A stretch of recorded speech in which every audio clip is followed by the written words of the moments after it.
What's going on, guys? Damont back with another video. And I don't even know where to start. Well, actually, I do kind of know where I want to start with this, because the thing that I've been having on my mind since the last video was just more so like, maybe I should turn it down. Fuck, that music is loud. Or maybe I should move it and then turn it up.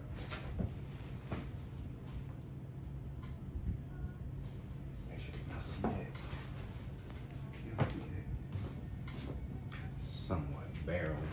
But it's more so, it was the thing that was on my mind since the last video, you know, especially with everything I was talking about with how people were playing with you, is just like, you know, life. In that last reading, that life card came out, and I've been thinking to myself, well, is life like a movie or a video game? So, because that's the one thing that's really been on my mind. And for me, even though I am a gamer, right, I mean, I could still look at life being a video game, but for me, life is like a movie on some real shit, especially compared to this week, you know, the fact that my package got stolen, right? I was telling you about that. Then that following day, right? Because it was late when I recorded that video, and I told you I was, you know, expecting my groceries, right? Y'all, not even what, 45 minutes of my groceries being dropped off at my doorstep, 3/4 of it was stolen. Now, we do have a camera, and unfortunately, the camera only goes for 24 hours, which is bullshit, because I'm just like, what kind of camera setup is that? But I'm not stressing though. And then just today, or not today, because now it's Monday, but yesterday was Juneteenth / Father's Day, and also the guy who I'm recently keeping my distance from, his birthday is today, or his birthday was yesterday as well. But I end up waking up early that morning to go to the bathroom, and I grab my keys, because I always lock my door before I leave my room to go take a shit. And as I come back to my room, I realized that I picked up the wrong key, and I was locked out my room all day. So that's what I mean about how life for me is like a movie. And like in that entire time too, you know, I did get in contact with the landlord. I contacted the landlord first instead of reaching out to my case manager or whatever, because it's a Sunday and he's really no help, honestly. Because when I sat here and I told him about my groceries being taken, I contacted him first, because he told me if there's any problems, contact him first before I contact anybody else. But then I contacted him for him to tell me to contact the landlord. I'm just like, what the fuck? But I contacted the landlord, of course, and, you know, he did what he could. Oh, well, as far as the groceries thing, he did what he could, but that's when I found out about the 24 hour John. But I ended up getting in contact with him. He was out of town, I think, for like, he was supposed to be out of town for like the next 3 or 4 days. So I was about to be locked out of my room for like 3 days, y'all. Ain't that something? But luckily, I had to put into perspective without, you know, getting mad at him for being out of town and shit like that. You know, it's not his fault. He didn't expect for this shit to happen. But, you know, when you're a landlord, you got to be prepared at all occasions. So I think now, because of the situation that happened, you know, we can better move forward with how to, well, he knows how to handle the situation again, basically. So, but majority of the day I was locked out. But I was also kind of reflecting on a lot as well, and really realized how much this was like literally like a scene from a movie. Like, how often do you get locked out of your fucking room? You know, that's only in some movie shit. It's not like I mean, it could be a situation that happens in the video games, but that's a boring ass side quest if you ask me. But because life is like a movie for me, the cards that I'm using, or the I gotta look at the camera. The movie matinee oracles by Divine Moon Empress. I still feel like that's loud. Oh God. But Broken Clocks is now. Oh wow. Don't tell me I'm sounding like a broken clock. Yeah. The other oracles that I'm using are the art oracles. And then of course, you know, a deck just for me.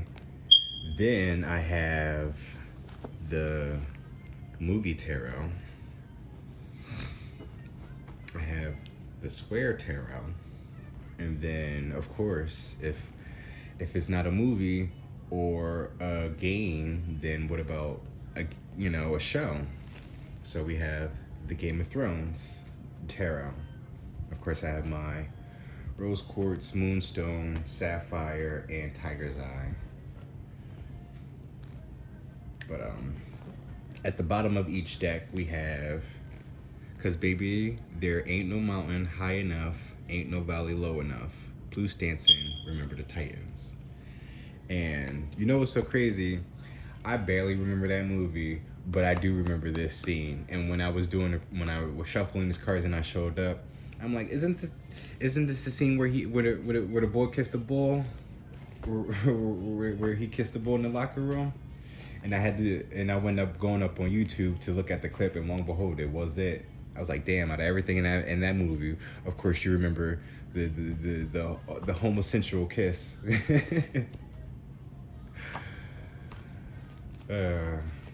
And then we have spiritual ascension, awakening of the mind, DNA activations, Phoenix rising, getting out of the matrix. So maybe some kiss may have activated somebody. Somebody's about to get kissed through a spiritual ascension. And then we have from the oracles, Jackson Pollock, meaning doesn't come with titles. If fame finds you, keep working in spite of it. Chaos, and chaos is handmade. Also too, with this deck, I read on the boxing that these may not be quotes from the actual artists themselves, but the quote was inspired from that artist. But it's funny, chaos is handmade. And I definitely set myself up yesterday for being locked out. But then with the tarot, we're looking at the Four Swords from the Game of Thrones deck, which is usually something needs to be put to rest or something is rusted. This also could be significance of a ego death as well. Not a real death, but something is literally somebody's dead right here. So that could be a significance. Then we have the Eight of Cups, which is indicative of walking away from something. And it's an emotional one too, because it's the cups. So whatever it is that you're walking away from, it's something that you've had emotionally invested in. And then we have the Ten of Wands, which is life isn't fucking fair, but you are awesome. Exactly. Life isn't fair, but you are awesome. And life isn't fair because you are awesome, life isn't fair. And because you keep going through trials and tribulations, needing to end something and walk away from shit. Yo, I really gotta look at this camera when I'm talking to y'all. But needing to end something to walk away from something. Life isn't fair, but it's not fair in that particular moment, but you'll always get yours. You will always get yours, especially if you're having a spiritual ascension. But we're going to shuffle these cards, right? We have, I don't know why I don't have the thing showing. But now we have Almeda by Solange. Also, happy belated Father's Day and Juneteenth to all my black fathers, my black people, and did I say, my black fathers, my black people, and then my fathers, right?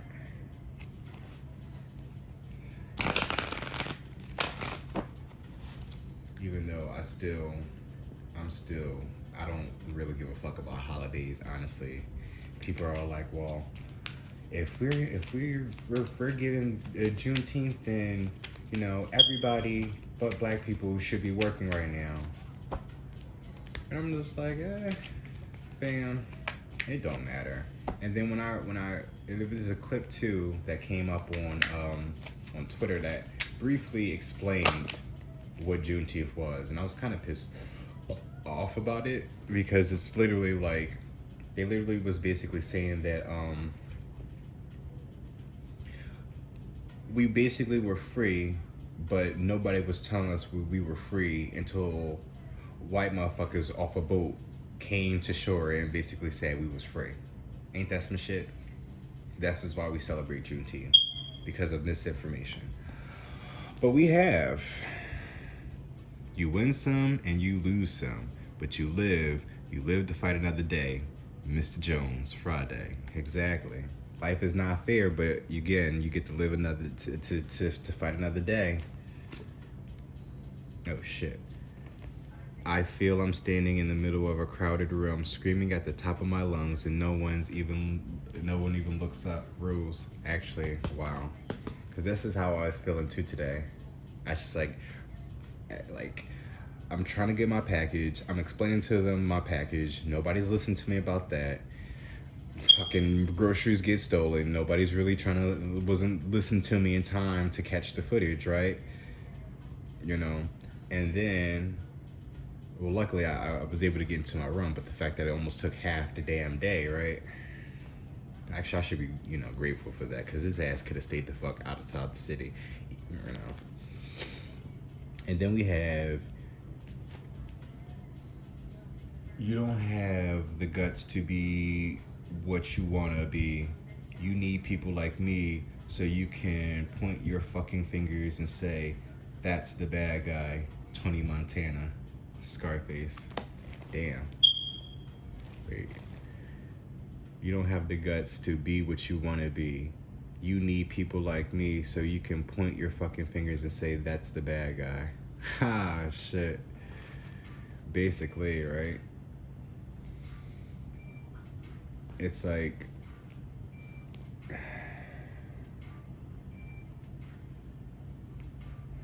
standing up for yourself, literally.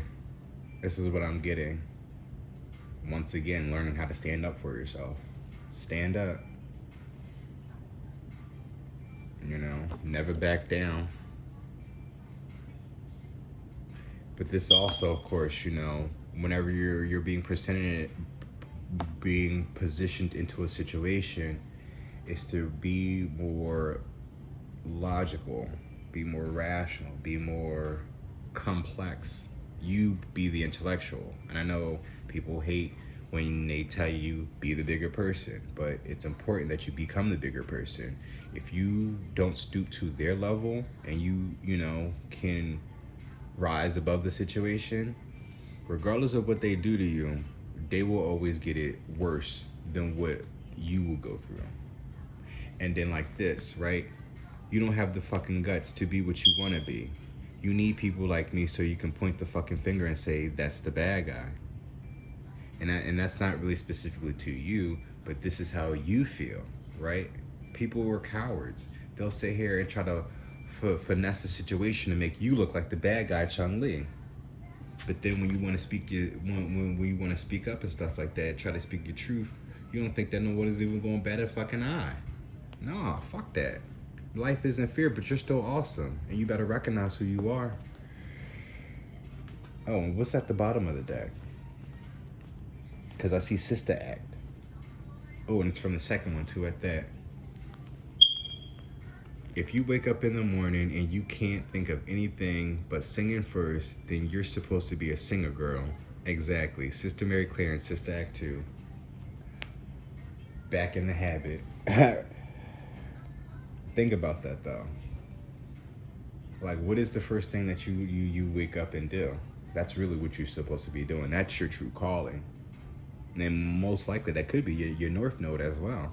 It is. I mean, I've been stating on this channel for a while now, you know, the things that you love, the things that, you know, you desire, even in that last reading, though, that's a part of your North Node. So again, I guess I'm going to have to keep saying that. That's one of the things that I'm going to have to repeat myself on, because some people won't believe me. But I don't know. Let's see.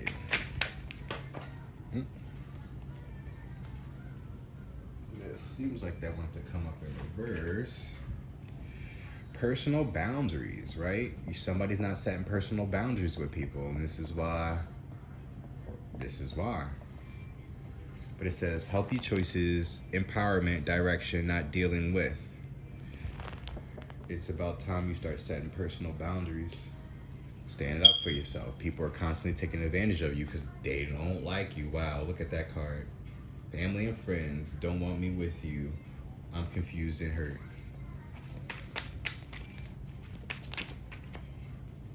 Social media, karmic, family, and friends. Look at that.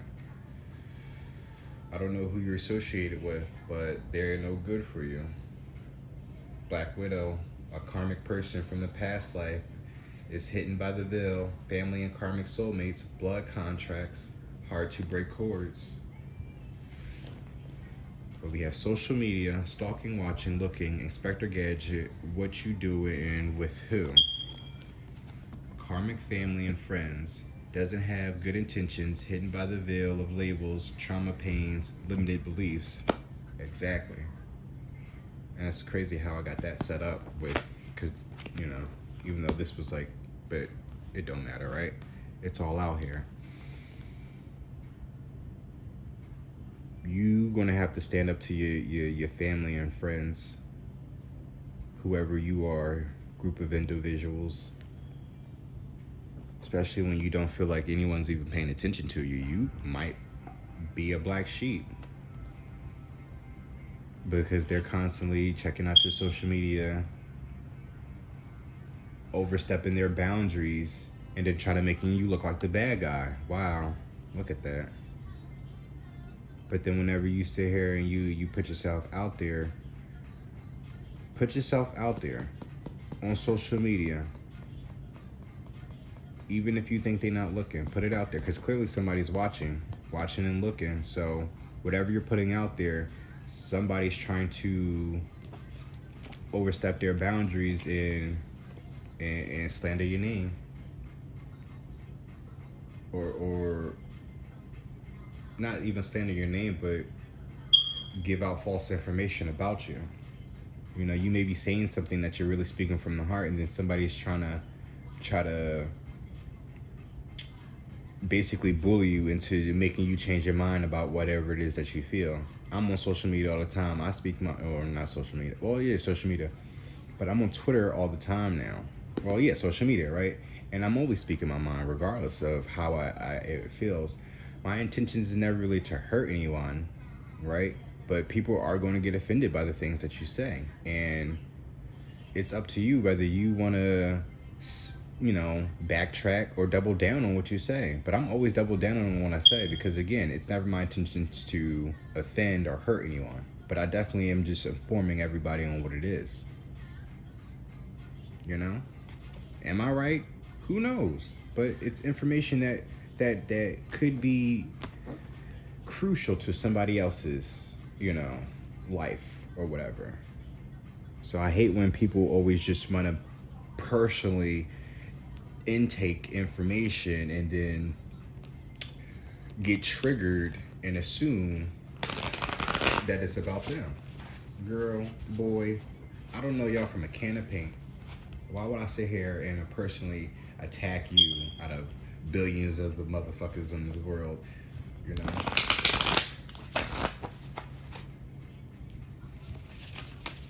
Just something to think about. But you have a black widow amongst you. You could be living with, yeah, this could be your karmic family, right? You could still be living with your family, but in that karmic family, there's a black widow. You better recognize the people and who they are. Just because they're your mom and dad don't mean shit, especially when they're constantly disrespecting you. Don't matter it don't matter if they're your parents or not, and they gave birth to you and they doing all this and that.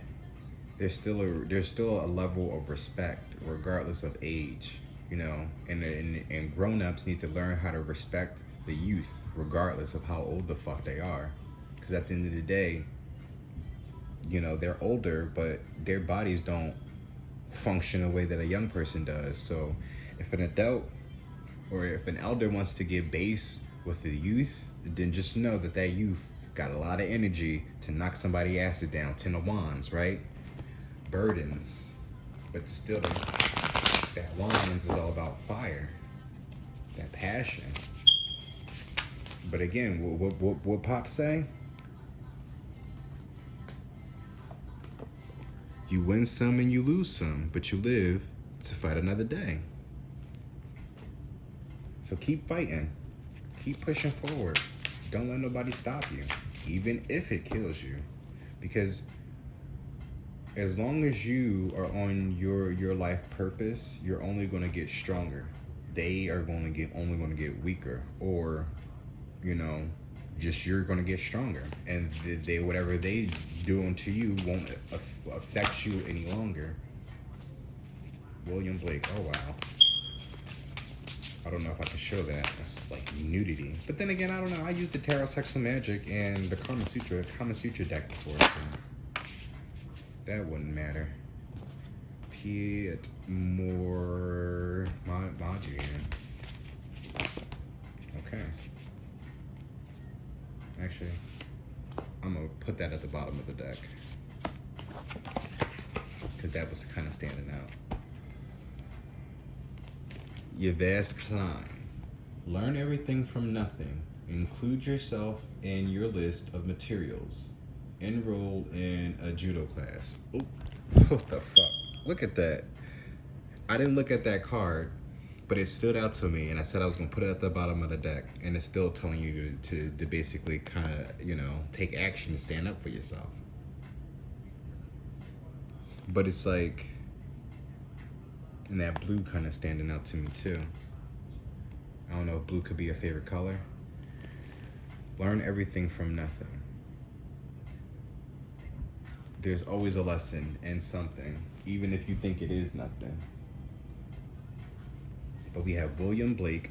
Let me just cover his privates. But it says, hell is hypocrisy on earth. Vision requires not sight but spirit. Madness in life. Genius is death. Living your truth, the naked truth. Basically, you see, he's exposed essentially, but look what's behind him. You know, chaos essentially, madness. So madness and chaos popped up at some point.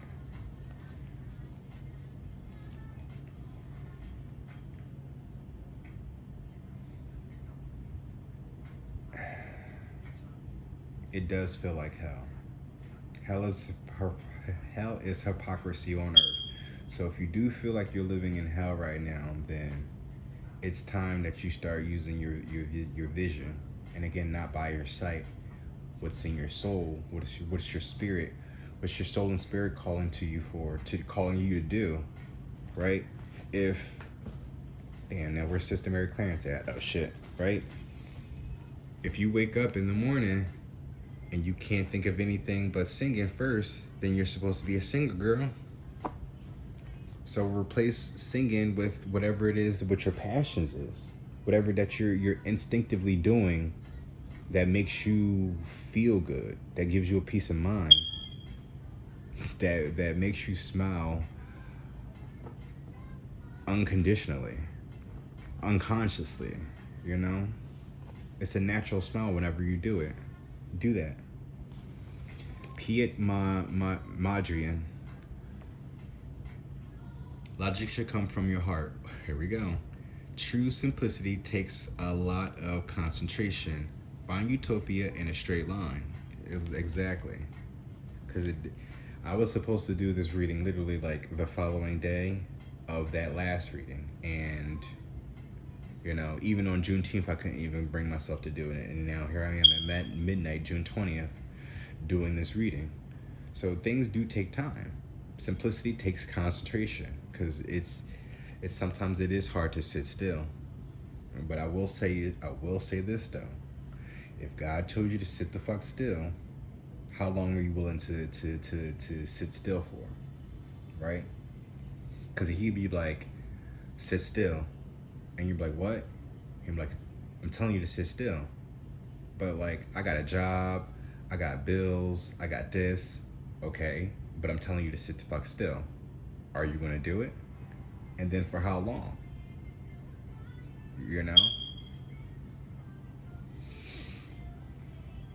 Find utopia in a straight line. The straight and narrow, right? Follow that path. That's the path of we're all trying to be on, the straight and narrow path to God, essentially. Life Flight is playing now from the Super Smash Brothers soundtrack or video game, right? Right? I talk about video games and movies, but I still have some music from video games on my playlist. Now we have Henry Matisse.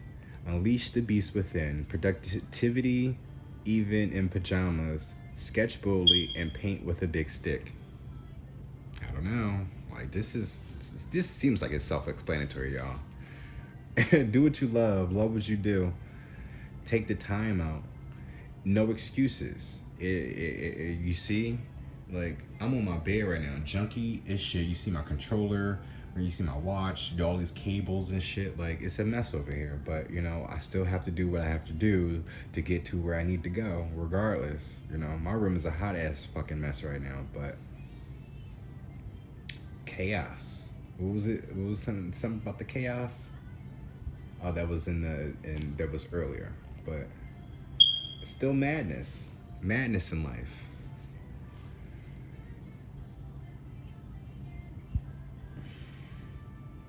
But productivity, even in pajamas, that to me means that, it's not literally just working in your pajamas, but it's being comfortable with what it is that you're doing as well, no matter what the circumstances are.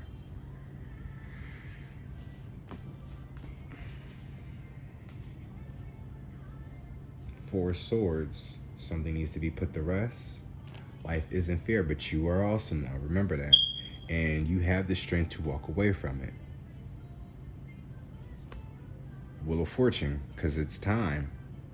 It's time for change. Karma. The sun, there's that enlightenment. There's that fire, though. Once again, and then the Ten of Wands, Ten of Spears is right under that. So you got Ten of Wands twice. What's underneath that? Seven of Swords, which is being sneaky. But it says, fucking deception, pay attention. So again, life isn't fair because people are deceiving you. So it's time for you to walk away now.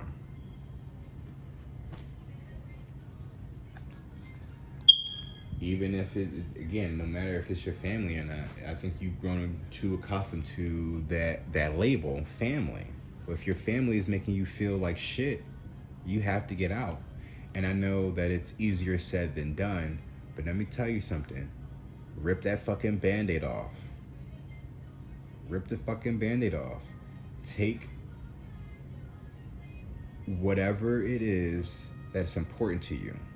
To you, not the important essentials, but take what's important to you. So again, if it's anything dealing with your creativity, your passions, the things that you love, you pack all of that up and you get the fuck out of Dodge. And eventually you will find a way to a more peaceful place. It's still going to be trials and tribulations. However, that's only to build you up because of what you've already been through with your family. There is a healing process that does need to be had. And you also may need to do some shadow work too. Recognize some things within you that you aren't really ready to face. But you have to face those demons in order for you to really kind of stand up for yourself. Because if you can't fight the demons within, then you really can't fight nobody out here for real, for real.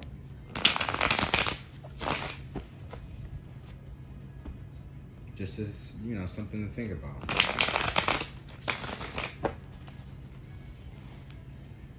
Saying Sorry by Hawthorne Heights. And that's an emo band too. So again, this is not you saying, if you're saying sorry, right? It's saying sorry to yourself, because you got to walk away from all this bullshit. You're saying sorry to yourself for putting yourself through, for being for enduring that for however long you've been going it through.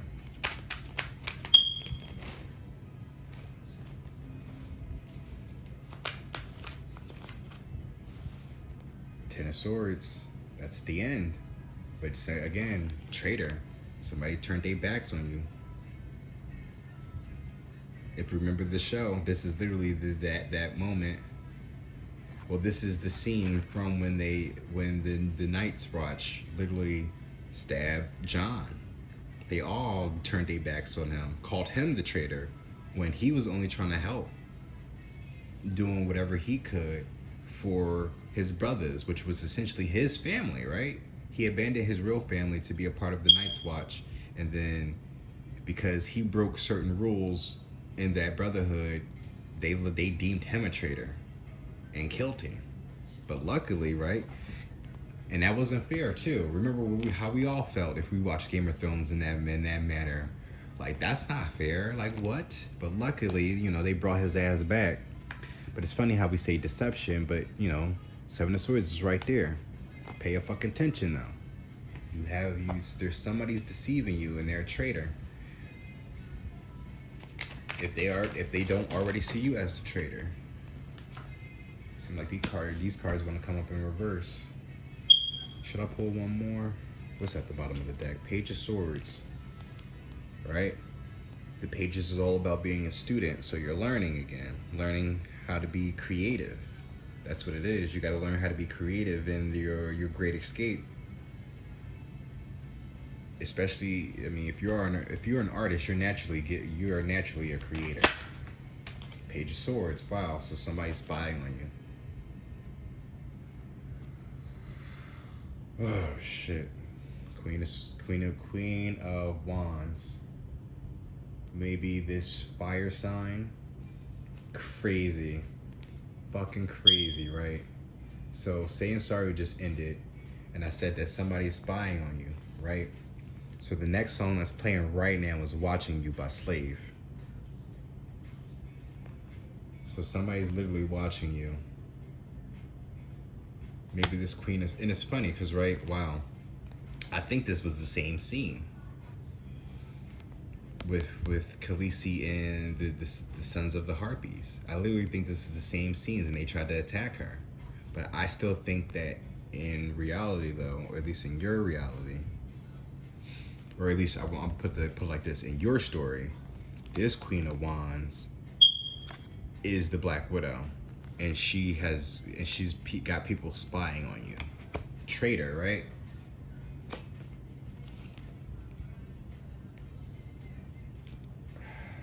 Do I want to flip them over, or do I want to? I think that's enough, because I still got to pull other cards anyway. So. Two of Swords. Something about a decision not being made. Hierophant. See, I knew these cards came up in reverse. But it's something about needing to make a blind decision. But you see, her arms is crossed off. She's closed off, so she can't really see what's ahead of her for her to make a choice yet. But that's what it's insinuating. Like, maybe you shouldn't look too far ahead and take that blind decision, make that blind decision, because there's someone that's about to betray you, betray you. And once again, the Hierophant is all about traditions. He's more of the religious person. They are all about family, essentially, the basics of the family construct. You know, he's the one that marries. You know, he's the pastor. So whoever this person is, that may be a Queen of Wands, because a Queen of Wands by herself, and I explained this too in maybe in another reading, when she's by herself, she's no good. That's literally somebody who's good at manipulating people, getting what she wants, persuading people with her looks and her charm. You know, this is the Jezebel spirit. So, as we talk about religious shit. But this Hierophant in reverse is also somebody that's in the church, maybe, and they are not really a true believer as well. And it's time for you to walk away from all this. So you may come from a very religious family. That Queen of Wands may be the pastor. I don't know if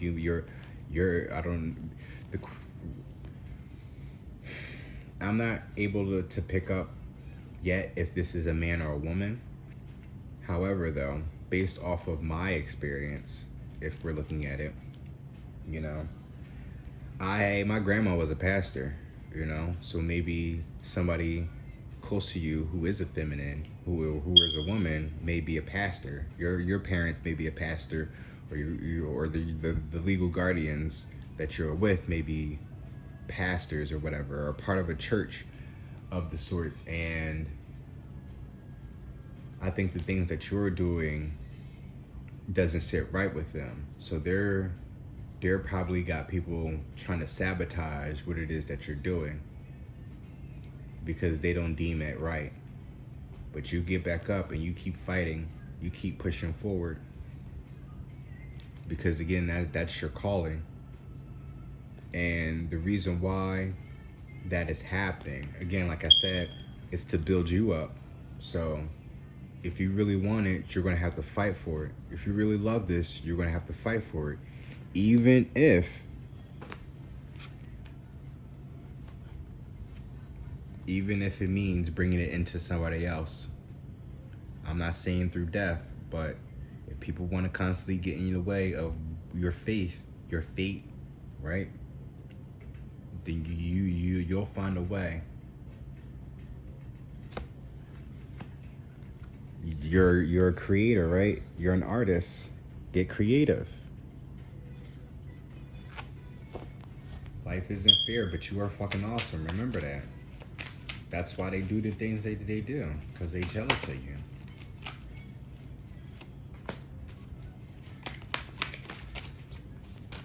Thinking About You Now is playing by Sierra. If you're thinking about someone, maybe you should reach out to them. I'm not taking all these. I'll read them. I'll show them off though, but I'm not gonna like go into them. 9 of Cups. Everything happens for a fucking reason. Look at that. The Hierophant, once again, traditional employment will bring one hell of an opportunity. Also too, right? Divine guidance. Look at that. So even if, so it could also be like this, right? I told you about my grandparents.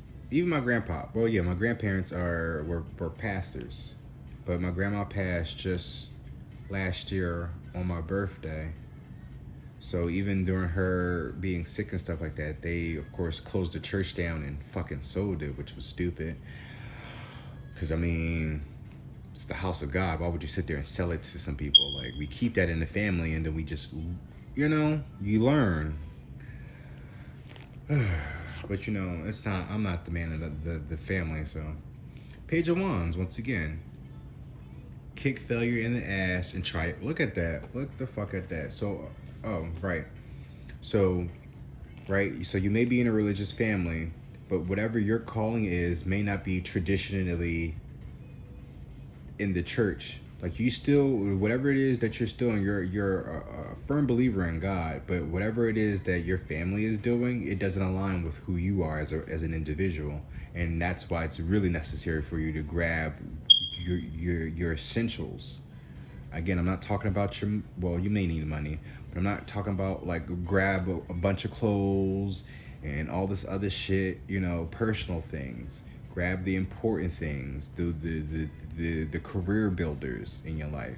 Even if it was just the Bible, just those, whatever the creative essentials are to build your brand, your business, your your faith with God, essentially.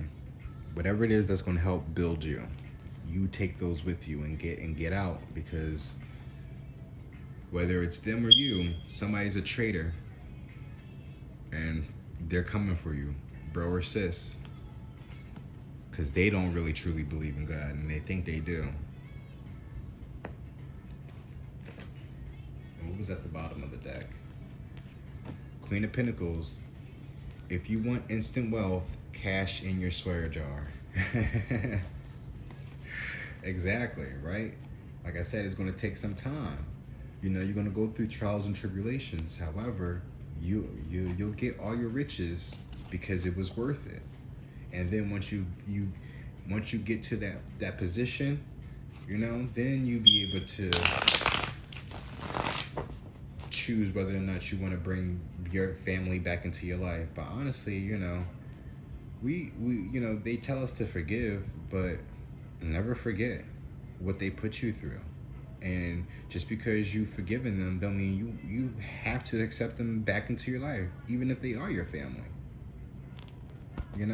They need to realize the shit that they put you through was not right to begin with. And if they just would have probably had a conversation with you like a human being, instead of exerting themselves, overexerting themselves because they're the parent and this, that, and the third. No. Like, I get it that you're a parent. Yeah, I may have fucked up on certain situations, but how you went about that to try to discipline me was out of line. It was out of pocket, and I don't fuck with you at all. Even if you have to curse them out, shit.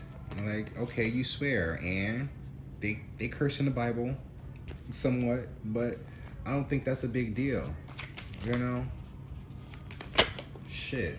I feel like if anything, God probably will want you to curse a little bit more just to get it through their fucking heads how serious you are about where it is that you're trying to go in life.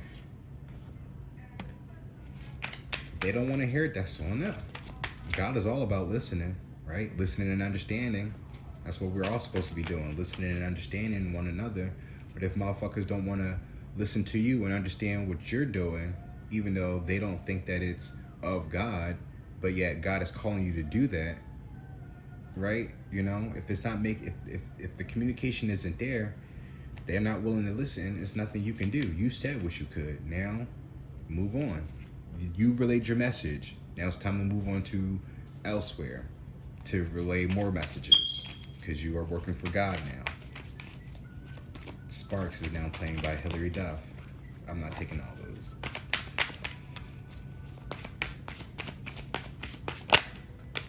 Two. All right, I'll take. Is it two? Not three. All right, I'll take that.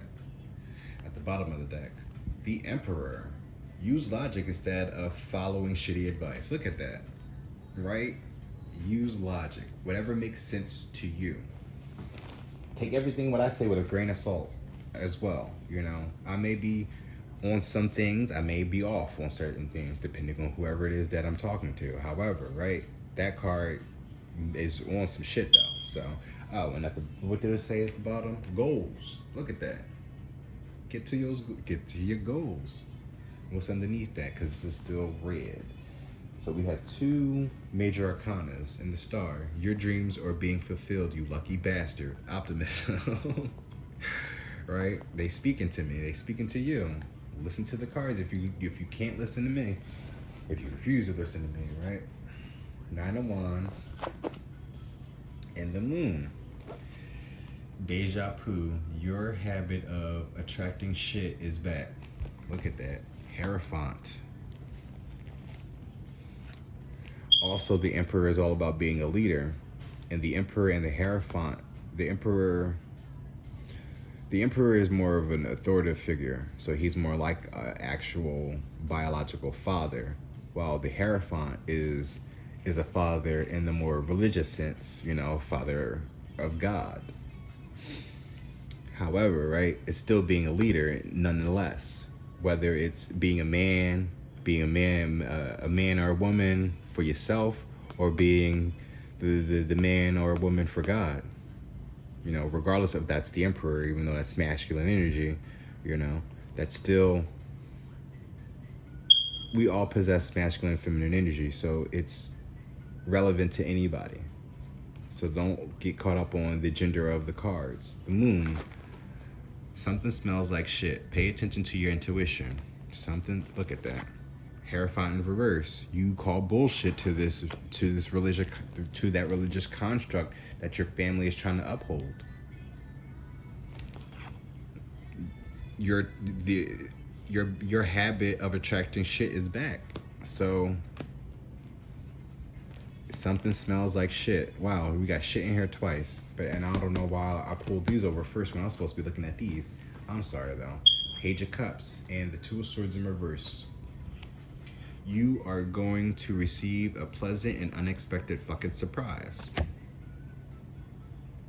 The choices you make. But it could be for better or for worse though. Just only think about yourself in the situation. Unless there is people that are already on board with what it is that you're doing, but I still say be cautious. I say get the hell out of Dodge before you even let anybody know. Don't tell anybody anything. Because again, that Page of Swords there, somebody's spying, somebody's watching, somebody's lurking. They're also gossiping as well. That's another indication. King of Cups. Reach out to a kind weirdo for some unexpected fun. Look at that. Also, look. You got shit twice and you have unexpected twice. So, and I was saying about maybe you probably have to reach out to somebody. But I don't think it's anybody in your family. At least not in this family, right? But whoever, think about your emotions. This is King of Cups. The blues are matching. Cups, emotions. Eight of Cups again, walking away something. It's all about your emotions now. And the moon is there too. Oh, wow, look at that. Emotions. Your emotions are a key factor in this decision that you have to make. In every decision that you make. It's being logical, but it's also having your emotions in play. I think that your overthinking has been hindering you so much because you've been trying to use your logic, like, oh, this is my family and they believe in God and I think I'm in the right, and I feel like I'm in the right. No, it's not even that you feel like you're in it. You think that you're in the right place and you know deep down in your feelings that this shit ain't it. Deja vu, your habit of attracting shit is back. So something is about to happen. Something is about to come to the light. Something's about to get illuminated, I should say. So secrets. The moons is all about the secrets. So somebody is traitor. Be careful. Be careful. Because somebody might be trying to expose you to end you as well. So you probably got to reach out to somebody who you can trust, who you don't view as a traitor. And just hopefully that they aren't connected to your family. You know, even if it's a family friend, I still say watch out for that. But if there's somebody that you're very close to that your family don't know, go to them. Because I'm pretty sure, right? Reach out to a kind weirdo. I'm pretty sure in this religious construct of a family, whoever this person is, your family doesn't approve of, go to them. go right to them. I mean, don't drop all the burdens. I mean, let them know about the situation and hopefully they can help you move along. But whoever that weirdo is, though, you know, be mindful that they also got their own journey that they're going through too. So, you know, if y'all are supposed to align and be together for a long while, then of course that will happen. But just because you out here on your own don't mean you should be rushing into partnerships and stuff like that until you learn how to really be on your own for a while to really see people for who they are, especially when they know that you don't got nobody to run to, because people are going to take advantage of you. And I'm not saying allow it. You know, stand up for yourself.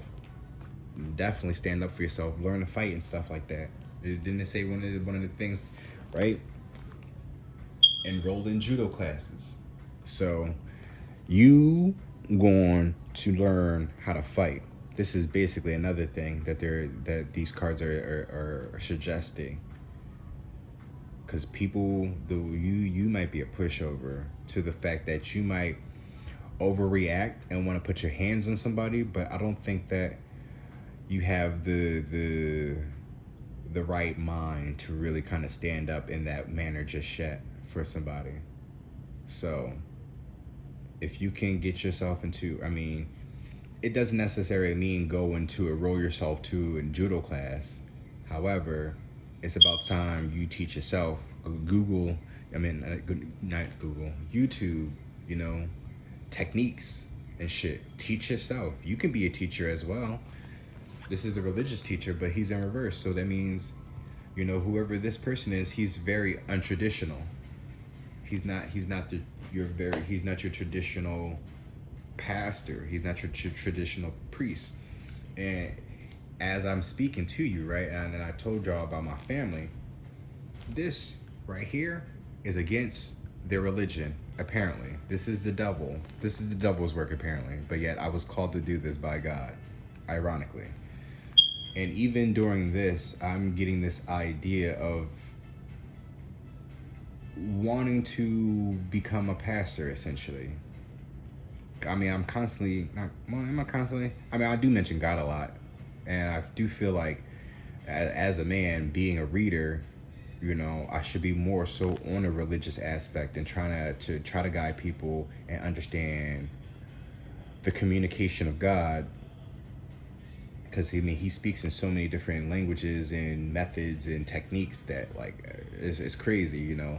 Not every ordained father really knows the proper way to guide you to God, because they always expect you to constantly go to them, give that church money, and feed into whatever kind of bullshit that they got going on, you know. Not saying every church is like that, but you really got to be mindful, especially if you're a Christian, because Christian is a pagan religion. I don't really give a damn about anybody says about that, because the fact that my grandma was a Christian, like, pastor, like, she grew up as a Christian woman and she became a pastor, and for this woman to sit here and not, she had a family, and out of all the children, whatever the reality was, whatever she was teaching to them wasn't effective enough for them to genuinely believe in God for real, for them to take on the mantle to become a priest, or a pastor or whatever. One of my aunts got, or actually, she's actually an ordained minister. However, she couldn't stand up to the plate to convince my grandma to keep the church so she could fill in the shoes, because my grandma was so controlling, overbearing, and just a master, essentially, to her, and her kids were slaves to her, basically. Strange Love is playing now by ThePYTea mode. Now, the Strange Love was also the card that pulled up in the last reading too, and because that card was created because of this song. So that weirdo, again, there's some strange love between y'all, but again, love is universal, so it don't always necessarily mean romantic, even though we would like for it to be romantic. But I don't always want to not even always, I don't want to perpetuate a false narrative, or at least give you a little, like, or at least leave out certain situations. So when I use the word love, I'm not always going to, you know, go to romance, because again, like you can love your mother, you can love your brother, you can love your friend, you can love your dog. Love is universal. It's just you need to learn what unconditional love truly means for you to have a very healthy and sustainable relationship. And also too, in my last reading, your relationship with God, you really need to double down and really start to look at your relationship with God like a marriage. Because it's crazy how I did a personal reading for my friend whose birthday was yesterday. He's Gemini, right? I did a reading for him a while ago, and I end up using the books of the Bible. They're like learning cards though, but I used them a part of my job though. And the card that came out was the book of Hosea. I'm pretty sure I'm pronouncing it wrong, but from what I can remember, the card was saying how because I don't know if Hosea is a guy or a girl, but they were a prophet, and they metaphorically denounce God, and were saying that if you basically turn your back on God, it's no difference from a woman stepping out of her marriage. So even in my last reading, and I told y'all like how I'm married to God and how I'm aligned to God and stuff like that, and any man that comes into my life have to be aligned with God in order for this to really work out. That's basically what I was insinuating to him. If you don't align yourself with God, then you're constantly going to have fucking trials and tribulations a lot more, because you're not learning the lessons that he's presenting to you to build up your character. So yeah, life isn't easy, but you just get stronger. Look at that, the devil's right there. Contracts, who where your loyalty lies, right? I know I was speaking to you about your creativity and your passions and stuff like that, but also be mindful of what it is that your career, what career you're trying to go into, because not everybody's going to have your best interests at heart, and because they know that you're out here struggling and starving like that, they're going to take advantage of you the most. So somebody might see your talents and they might sign you to something, and you sign that contract, and then next thing you know, it's going to be fucking hell. Everything is going to be all good, right? Because the Ace of Cups is going to be something that you might like, but at the end of the day, the devil's still there though. They say the road to hell is paved with good intentions. So you might think that people have your best interests at heart, but they're only just preying on you, trying to take advantage of you, essentially, trying to molest you, rape you, and throw you off to the side for the next victim. That's why that card is there. You do have somebody you need to trust. You need to learn, or maybe learn how to trust somebody, but you got to be mindful about the people that you trust. So even when you do go reach out to this weirdo, and again, I'm not saying that as in to offend anybody, but this is a good thing. Whoever this weirdo is, this is somebody that stands out, that you're emotionally attached to in some way, shape, or form. And I feel like that when you reach out to them, because I'm still looking at this Traitor card on top of this King of Cups, and right, like I'm not getting anything bad from it, but it's still something that you should just use your logic on, right? This King of Cups and this, because again, the King of Cups could be your father as well, your biological father, or somebody who you look up at as a father figure, and they are the ones that might turn your wow. The reason why I said that, because my dad is a Scorpio. It was Father's Day yesterday, and I don't have the best relationship with my father because of how my grandma raised that man. And it's not like he grew up to be some upstanding Christian guy or anything, but the man is just so conflicted he be trying to make it seem like that he don't be fucking angry, he's just passionate. That's his fucking excuse. But bro, sometimes no, you got anger issues. Like you may be doing, it's not like he's constantly mad all the time, but it's just like, well damn, like when the man gets mad, he goes off the deep end. Oh wow, Take Me Under is now playing by 3 Days Grace.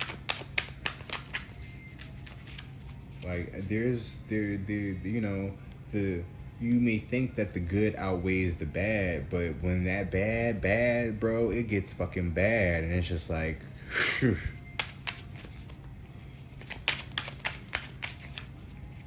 Like I just feel like he be trying to take me out. Like I be feeling like my dad is a traitor on me, and that's why I barely talk to him now.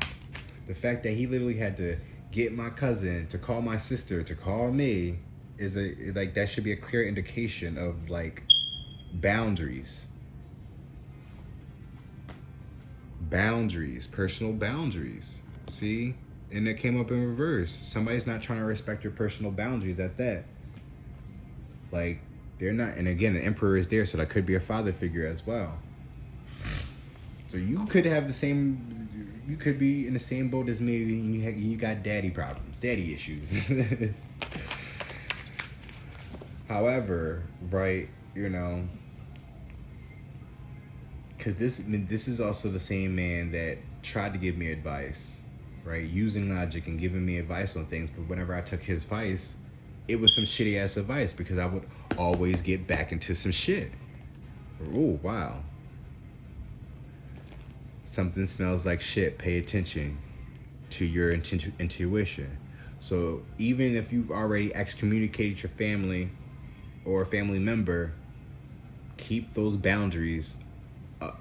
Keep those boundaries up. Even if you never personally spoke to them about boundaries, you already have it in your mind about how you want this person to be, if you really, want them to be in your life. Because again, I'm like, still holding on to labels. That's my dad. But at the end of the day, you weren't really a great father. And yes, I can say that my family is a little bit different because they were divorced. How is it that you get married and you have a baby, and then I'm not even 1 year old yet, and y'all not even the fuck together? Like, come on now. Like, how?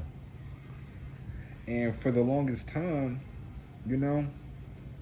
I used to, it never really dawned on me. Because, my mom was never really like, he's a deadbeat or anything, but she did kind of drop some hints about him being a little bit crazy, But that's something I had to learn on my own as I got older, especially at one point. I mean, I've been living with my mom my entire life, but at one point, I did live with him, and that was like from 6th grade all the way up until I graduated high school. So I've known the man for the time that was necessary, and then the moment I graduated, that's literally was the end of the contract. For real.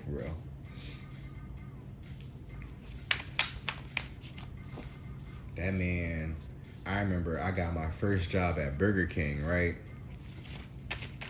I stayed there for quite some time, 6 months. I remember that. It was like, I think I started in January and then I quit in June. But in that 6 months, right? And mind you, this is what, if I'm staying in Willow Grove, I had to have been already a sophomore. I was a sophomore then.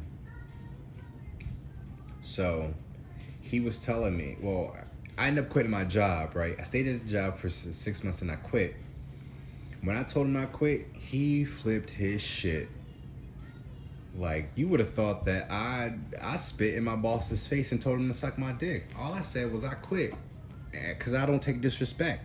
And that's another thing that pisses me off about him, is like, whenever I stand up for myself, because I care about integrity more than fucking money, he always wants to sit here and try to belittle me. Man, make me feel bad about the choices that I made. No, fuck you, nigga. Like, just because you sit out here and you tolerate bullshit from these companies, look what the fuck happened to you now, right? So I quit my job. He flipped shit. He says out his mouth that because of this, he not gonna pay for my college. I didn't give a fuck anyway, because all he was just an ATM for me anyway. Not saying it like that, but when you grow up living with your mom and there's no real relationship between your parents, she's always call your dad up. Whenever you ask her for something, call your dad up. Call your dad up. I call him whenever I needed something. You know, that was about it. He tried to hang out with me and stuff like that. I will give him that. He did try to be in my life, but whenever we were around, I never really wanted to be bothered by him. You know, he never really gave a fuck about my interests. Neither of them, essentially. Like, again, I'm a gamer. I'm 30 years old now, and I've been struggling to try to put myself into that whole gaming atmosphere. But them, thinking they know every fucking thing about the world and shit, they've gotten away of that. And so whoever I am I'm talking to, I hope that you are younger than me. So if you are passionate about something that your family doesn't really view or agree on, fuck all that. You take whatever it is and you go. You go and you get the fuck out of Dodge. And you will figure it out, because you already have a goal. You already have a goal in motion. You already have goals in motions. I know it's emotions, but you know, it's an innuendo. Goals in motion. Optimism is at the bottom of that. So it's just go. Fuck it. Because you're going to be like me. 30 years old, still trying to be a content creator in gaming. Like, you know? And the fact that I'm doing this now is even more ironic. Because, you know, I was like, I want to be a gamer. And, like, God is like, I mean, you can be a gamer, but I'm going to need you to do this too. So, but I promise you, doing this, though, will lead you quicker than what you've been trying to do over the past 10 years. Yeah, I graduated high school in 2011. Well, 11 years now, because we're in 2022.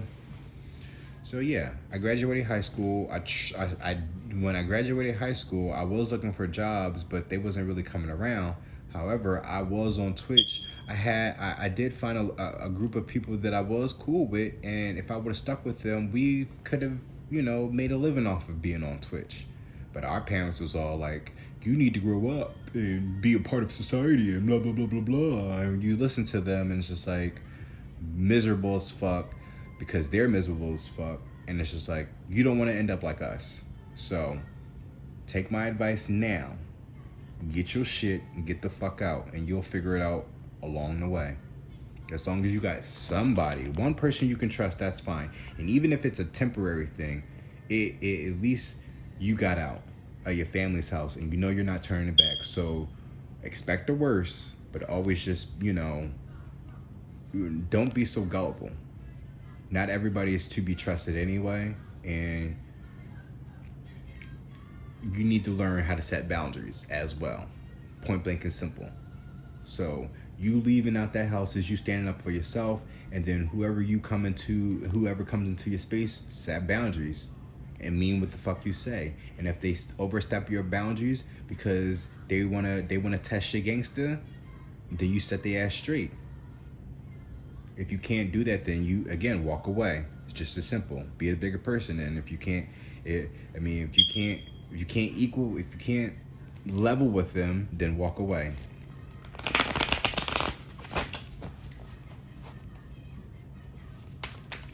Skid Row is now playing from the Little Shop of Horror soundtrack.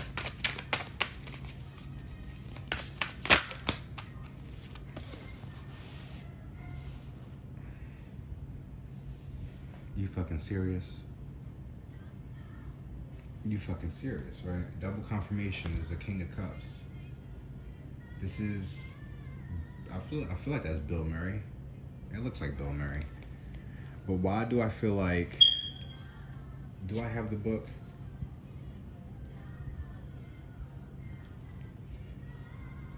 That's funny, because this is a musical playing right now. Skid Row is playing from the Little Shop of Horrors, and then we have the star, the singer. So again, your voice needs to be heard. King of Cups, double confirmation. So you may be dealing with a father figure. Double confirmation. My dad is a Scorpio, and even if your dad's not a Scorpio, and he may be a Scorpio or a Sagittarius. He's not just a Scorpio. My dad is a Scorpio Sagittarius cusper, right? So yeah, so he's emotional and he's hot headed. He don't see it though, and he drinks. Definitely a drinker. So whoever this person is that's going to betray you is definitely a drinker. And also too, that weirdo may remind you of your dad. That's crazy. And they probably have betrayed you before in the past too, but that was only because of their religious constructs and beliefs as well. But some shit is happening though. I will say that. Trust your intuition. Oh wait, damn. Y'all seen that already, but I flipped it back. Ace of Wands. Standing up for yourself. Look at that. This is Bruce Lee kicking ass and taking names. Page of Cups. What was that? You are going to receive a pleasant and unexpected fucking surprise. Ace of Wands. It's your passions. It's that spark and creativity. So, whatever this decision you're going to have to make, again, like I said, stand up for yourself. Stand up to whoever this person is. Whoever this traitor is, whether they're viewing you as a traitor or you see them as a traitor, but whoever this is it's a lot of emotions between. It's a lot of emotions here in the middle of that. You got King of Cups twice, so somebody is literally like a fucking like they're good at manipulating your emotions.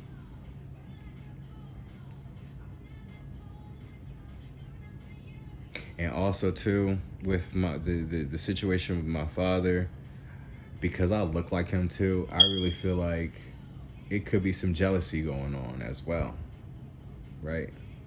Like how is it that your parents can be jealous of you? Don't ever, you be super fucking surprised. Honestly, they may not come out their mouths and say it, but like I said before, I feel like whenever it came time to me needing him to be, you know, the man, the father, or whatever, how those labels are supposed to be, whenever it was supposed to be his job to fill in that role, he always failed.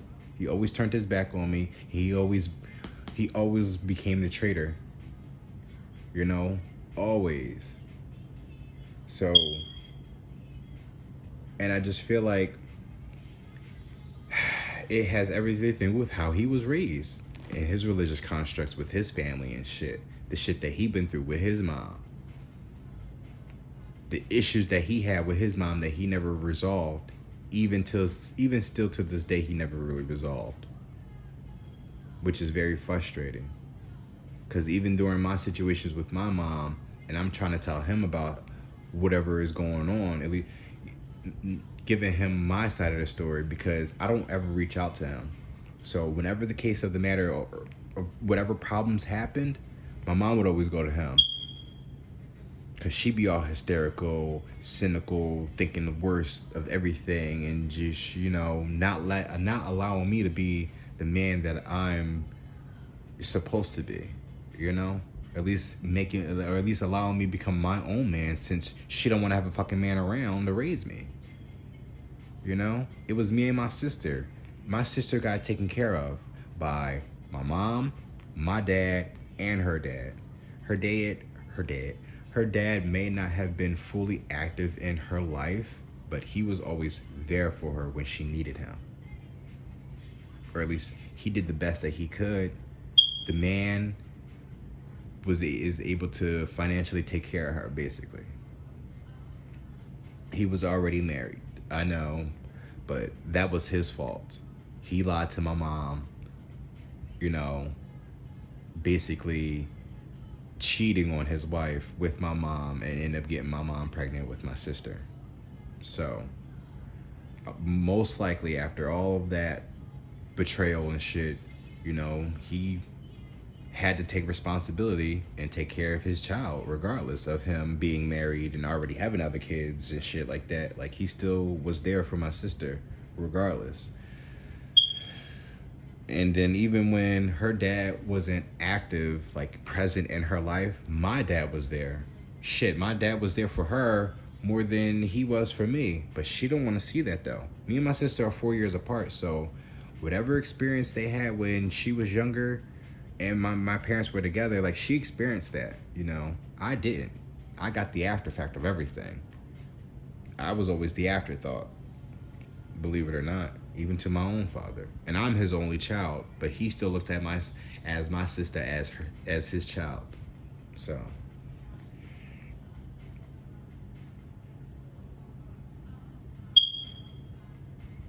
but because I'm like, I don't know, somebody's thinking like, well, where were you getting with this whole you think that he's jealous of you? Is because I'm actually standing up to my mom. He wasn't really able to stand up to his mom. Dude, he told me about this one situation where, because his mom used to do the same thing, you know, get on him about everything, you know, basically the same shit I was going through with my mom, he'd been through with his mom. But the difference with his situation, he had other brothers and sisters with him that he could relate to and get the fuck out of Dodge or whatever, you know, to help him through, even when nobody was, you know, when the mom was being stubborn. The dad my granddad was barely around because he was in the Navy. So, but whenever that one time, he talks about is, you know, she was trying to make it seem like he was doing something or whatever. And then and she tried to tell my granddad, and then my granddad had to step to them, and then he basically had to step to my granddad. But it wasn't like a fight or anything, but he told him, like, you know, what is it that I do? You know, you should know me and how I do things. And then he finally took my dad's side on the situation. He tells me about the situation, but yet you don't want to relate the same situation to my situation. You're supposed to be my father. When are you actually going to take the initiative and step in? When you know damn well she's being over emotional, overreacting, just overdoing everything, overdoing her manipulation because she's my mother and she thinks that she has control over me. No, I get it that you gave birth to me, but I'm still a person of myself. I'm still a person on my own. I think for myself. I speak for myself. I do for myself. Now at this point, you know, but she be making it seem like she's working day in and day out, giving her check to me. No, you never sacrificed anything for me, sweetie. Everything was sacrificed for my sister. Once again, 4 years later, here I come. So anything that you think about, you think about my sister first, and then I come second. Ace of Coins. It's about a seed being planted. Spark of the new. Oh, but I think this was from Lost in Translation. So they're good. Again, communication. Lost in translation. Somebody's not speaking correctly or properly, or they really, like, they know what the fuck they talking about, right? Use logic instead of following shitty advice. So even if this is your father or mother, or whoever this authoritative figure is in your life, you have to stop listening to them. The last piece of advice, the only advice I honestly could say my dad gave me, and this was like years ago, before I think I got kicked out for the first time, but I think I was still working at the airport. And I remember he was saying something about stop people pleasing and this, that, and the third, you know. It was the people pleasing that stood out to me, because that was my main thing. That was my weakness. Always just wanting to satisfy everybody, because I don't want to be a burden or bothersome or, you know, trouble to people. But when you realize that people are just taking advantage of your kindness for weakness, you have to put your foot down. Fuck that. No.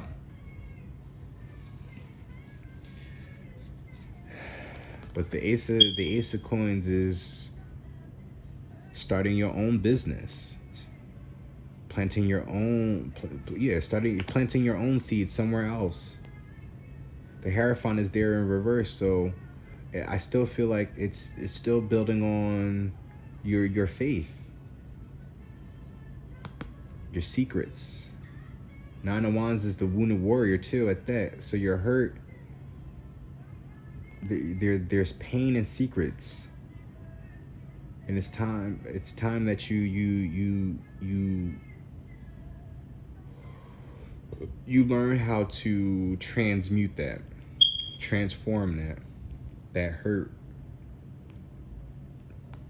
I think it's about time that you plant that seed under the moon. The sun is here, but the moon is here too. It's like that Kendrick Lamar song, Poetic Justice. If a flower bloomed in a dark room, would you trust it? The moon, planting that seed in the moon. It's that you're a star, right? Speak up, stand out. You're going to be seen. You're going to be recognized.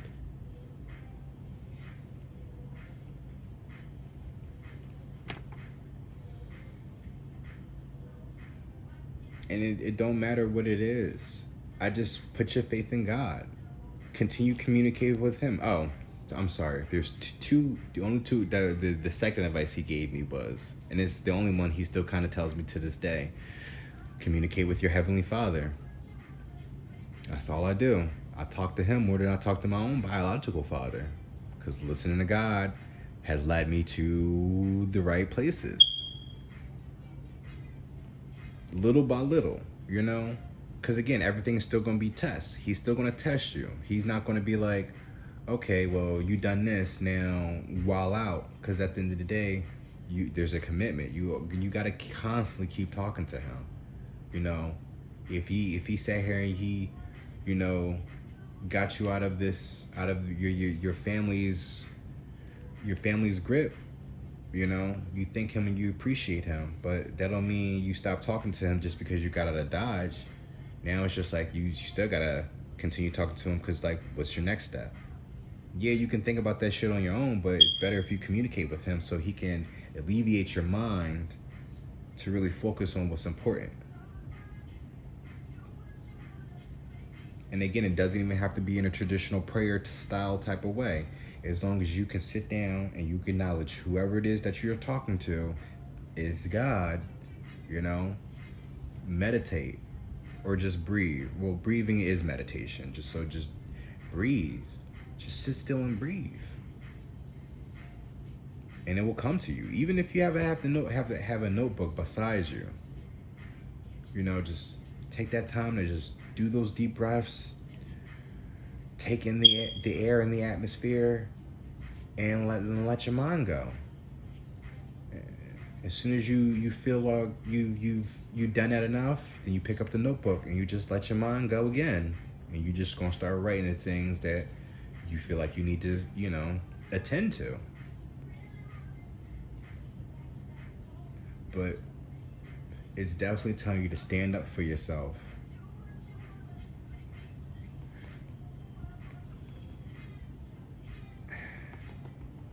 Communicate clearly what it is that you want. I know this is water, this is emotions, but again, the moon controls the emotions as well. So even then, you communicate through your emotions, basically. If the translation is lost, then communicate with how you feel. Your emotions will speak for you.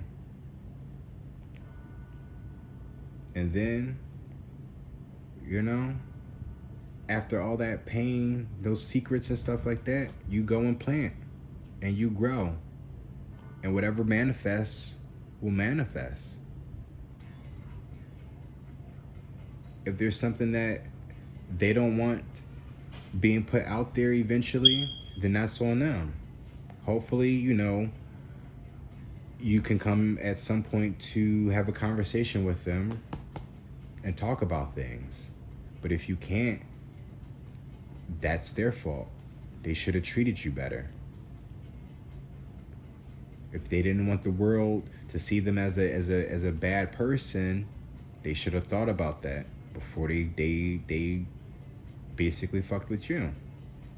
Regardless of age, regardless of if this was your father or your mother, somebody in your family, it don't matter. They should have known better, especially if this is an adult that we're speaking of. Especially if they're coming from God, right? Especially if this is the religious family that we're speaking of, they should most definitely know better, because God should be communicating with them about how to really properly raise you and guide you in the best way for you. But no, they just want to be all in their ego. It's the devil. What you're doing is wrong. They're not being open-minded. They're not even being logical. God is all about logic, more first and foremost. Regardless of what that Bible says, he has a way of communicating with you. And if you're able to listen to him versus what that Bible is, you'll be better off. You'll be way better off, because the Bible is just a book of references. You go to that book and you read those stories, and you don't apply them to your life, but you look at how it could be relative to your life and learn from their mistakes not to go about doing things, or how to go about doing things. That's it. Especially in the New Testament, I believe, because the Old Testament was just a lot of shit going on. So with that New Testament, they try to clean it all up, throw Jesus in there, and contradict basically the Old Testament. So if the New Testament contradicts the Old Testament, just think about you being the Living Testament, which contradicts the New Testament. So if you want to be a walking contradiction, then be it. But as long as you put your faith in God and you stay true to you, it don't matter what people won't think about you, because there's a bunch of hypocrites out there. Remember, if you lived in a house full of hypocrites. And hell is hypocrisy on earth. So you've already got a sneak peek of living and being in hell. So if you want to, release yourself from the shackles, that devil card popped up earlier. That contract. That contract of your family. You being in that family is a contract, essentially. Because again, your parents got married. So, Super Base is now playing. I feel like I want to pull another card. No, let's do some clarifiers. Oh wait, maybe I should take out the notebook. Or not the notebook, but the notes.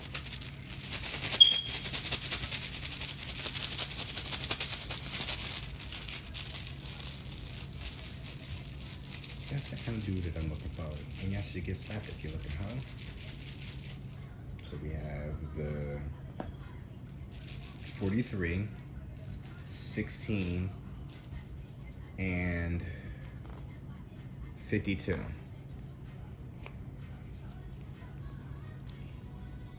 So we have 43 is the menorah. Jewish origins, light in the darkness.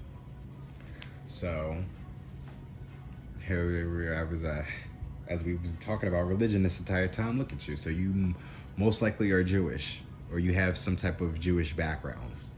This is double confirmation. These are just clarifiers. So maybe it's something that you can look into. So I don't know if you are in a religious, or I don't know if the religious group is you being Jewish and you need to break away from your Jewish family, or this is probably suggesting to, get some references from Jewish traditions as well. Maybe something in about the Jewish religion could help you out in some way, shape, or form if you weren't in that upbringing. But it says you're going to receive a pleasant and unexpected fucking surprise. So maybe this was the surprise, that you may be Jewish. Or if not, then the person, maybe you do have Jewish roots, and it's time you stand up on those as well. It's something like that. It's like either standing up for your Jewish beliefs, or it's like someone is coming in who is of Jewish beliefs. It's like something like that. Then we have 16. Forbidden apple. Wow, look at that. Because that goes back to Adam and Eve. Forbidden fruit, temptation, school/teacher. So again, I mentioned that my father was a Scorpio, and how, you know, your father is also supposed to be your teacher as well. So maybe this is something that's no longer of service to you anymore. This is forbidden now. So, right? Because they're a traitor now. So no more food for thought, whoever this person is, that you see as a traitor. Because I told you, like, my dad contacted my cousin to contact my sister to contact me. I contacted him, right? Because the man has 3 numbers. The first number I called went straight to, it rung once and went straight to his voicemail.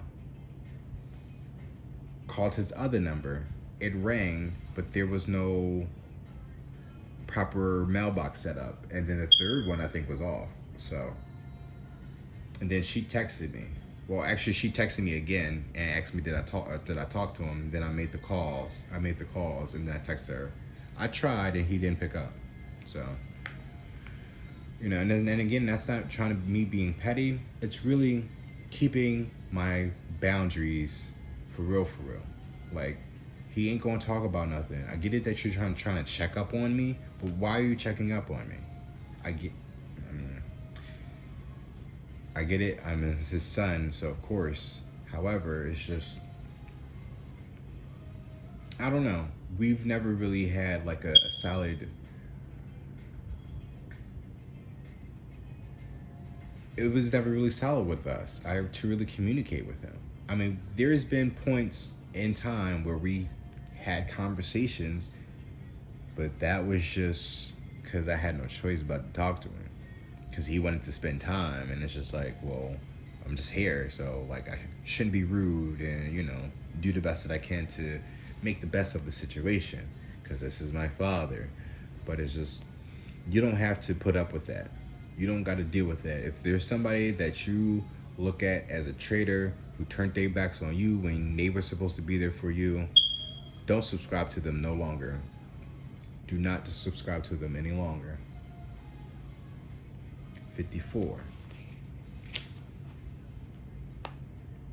Bang the Doldrums is now playing by Fall Out Boy. 52. Excuse me. Jack-o'-lantern. Protection, Halloween. So something about Halloween could be significant for you. Right now we are in June, because you're right, yesterday was Juneteenth. So, oh wow, and it's crazy because yesterday was also Father's Day too, as we talked about that, right?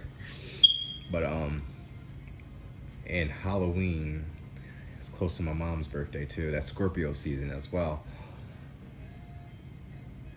But by Halloween could be significant for you. Plant your seeds now, and by Halloween you'll be protected in whatever it is that you've already planted. So whatever secrets come out for people to try to hurt you because they look at you as being a Hierophant in reverse, right? At the end of the day, this is still a pastor, a father, or whatever. In reverse, right? He can be looked at as a manipulator, of course, who doesn't really truly believe in God, who's all about the money, essentially, because this is still Earth sign, this is Taurus energy. You know, they're they're using their power for bad. But from what I'm just speaking on from this entire reading, though, right? Because you can look at them like this, because because this is how we are viewing your family. This is how we are viewing our families, right? But they're looking at you like this as well. And if they're going to look at you like this, you're only looking like this as a more new age preacher, essentially. So, and I guess it would kind of be on the realms of like basically what TD Jakes and Stephen Furtick are doing, but it's even more it's even more different than that. But you're still preaching about God. It's just not in a traditional way. That's all that is. So you being the Hierophant in the verse is just you not binding yourself to traditions, because clearly those traditions is why everybody in that family is fucked up now, because there are false traditions that weren't really aligned with the family in the first place. That's why I say Christianity is a pagan religion.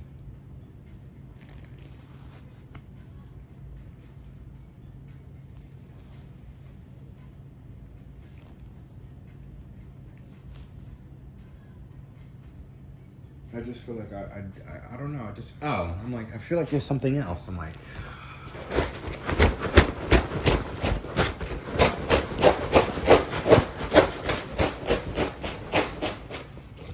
pulling out some cards.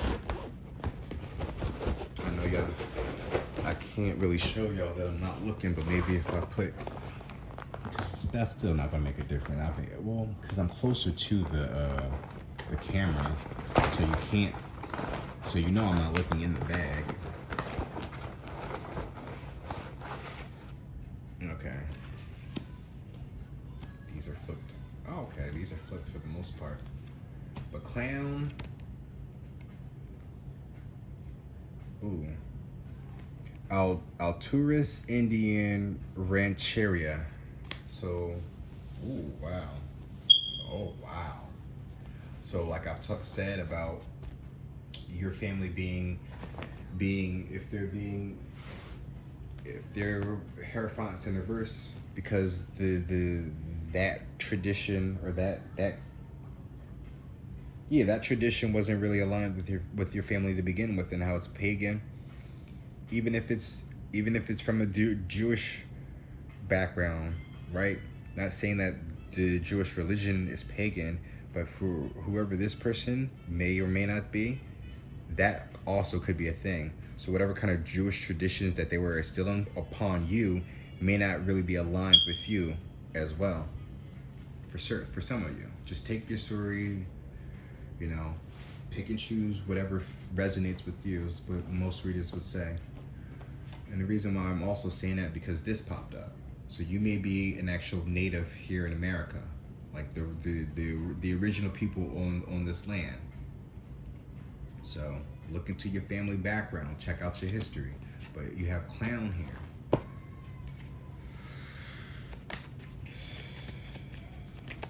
So somebody probably thinks you are a clown, or you might see somebody else as a clown. But again, well, if I put it like that,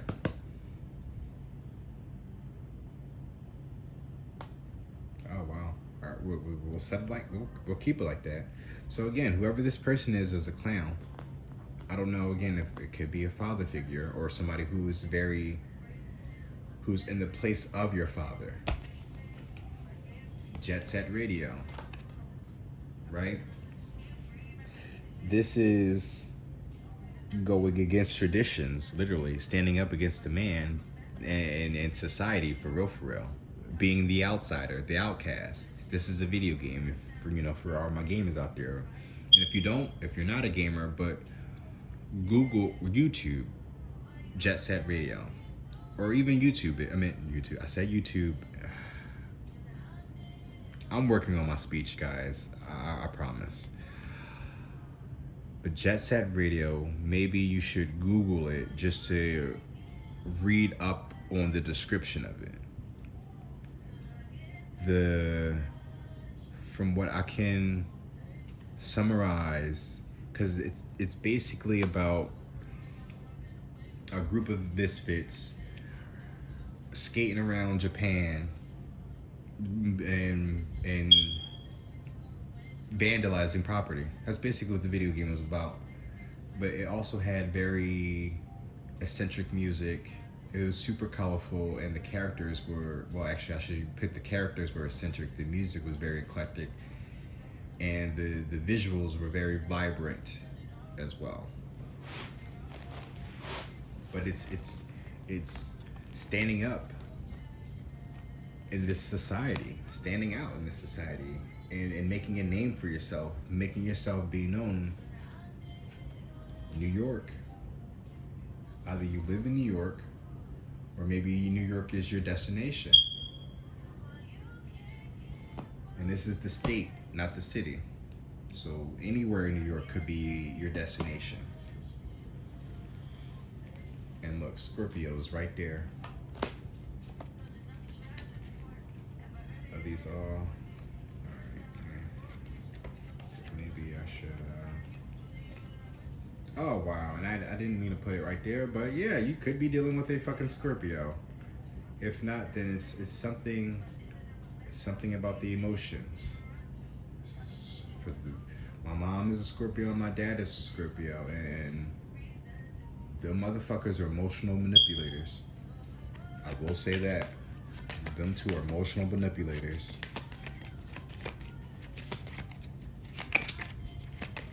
So even if this is both your parents, because let me tell you something.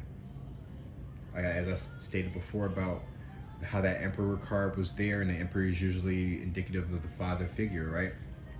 But you have King of Cups twice.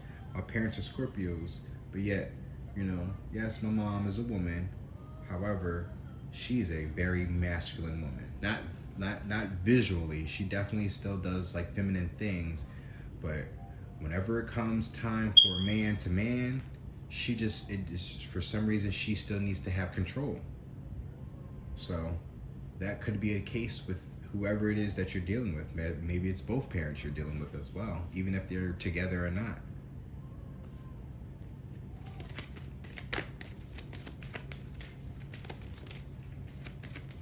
Because even still to this day, like, I still have communications with mom. It's crazy, right?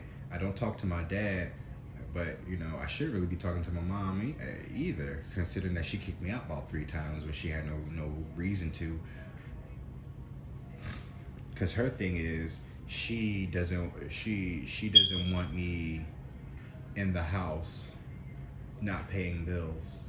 She thinks that I want to spend the rest of my life mooching off the fuck of her, and it's not the case. It's just that if you actually were involved in my life and paid attention to me, you would know that I'm not all the way right. I'm not your average guy. You're your average boy. Obviously, I've stated already, how I am, being same sex attracted. And when I say I'm not all the way right, it's just like I have ADHD, and they know that. And most people might not look at ADHD as like a major mental health thing, but when you spent almost 25 years, when you've been diagnosed as a child and never have been properly treated for it, you can really grow up, you really grow up fucked up, basically. That's why I smoke weed, and well, actually no, I'm lying. Me having ADHD is not the reason why I smoke weed. I smoke weed because of my mom constantly stressing me the fuck out. But video games was my coping mechanism to deal with my ADHD. And just imagine if the boy with ADHD, who was accustomed to video games, managed to make his own a career out of video games, how better off the family would have been. But no, I shouldn't chase my dreams because they're not working out according to their plans. But guess the fuck what? Who world is this? I get it that y'all birthed me, but this is God's world. If God has a plan, and he wants you to do something, then why not let the boy do what's best in his interests? And that's what really pissed me off about my dad. How is it that you come from a religious background, you supposed to be God this and God that, but then it was like whenever it came down to it, you just seem like you forgot about it. Do you not know anything about birthrights? Do you not know anything about, rite of passages and shit like that? What it means to become a man and whatnot? Like, and he failed to realize that that's what she was doing. She was getting away of that every single time I'm sitting here trying to put myself out there to be the man that I'm supposed to be. And this is not me trying to victim blame and, oh, woe is me. But when you really just put logic into certain situations, that's all it is. I just know, because let me tell you something, y'all. Like, and this is not even me even be bitter or anything. Like, everything happens for a reason. That popped out, it happens for a fucking reason. And I'm not mad that I'm not at, like, really out there in the gaming thing, because honestly, they still would have took advantage of me, and they would have had to appreciate the things that I worked for. But what's so funny is like how God really communicates with you. Because again, if I would have worked from 11th grade, from when I graduated, if I would have worked solely on video, like just being in that game or whatever, however that would have turned out for me, all the way up until that pandemic happened. Because remember, once that pandemic happened, everybody had to be locked down in their house, stuck, not doing nothing. Now just imagine if everything would have worked out up until that pandemic, how big I really would have been thriving for real. But if the family don't want you to succeed, then you can't succeed the family. Basically. So you have to go and you have to succeed yourself. You gotta go succeed for yourself. That's why you got this one pinnacle here. You take, like I said, because this is tangible things, your physical things. Take what you need that's going to help you build. So fuck all the clothes and school or work. Like, fuck all that. Grab your passions, grab your materials, your work, grab your work and go.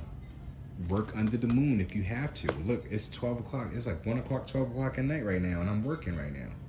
Something you should be doing. Not getting on you, not pressuring you, but this is eventually what you're going to be doing.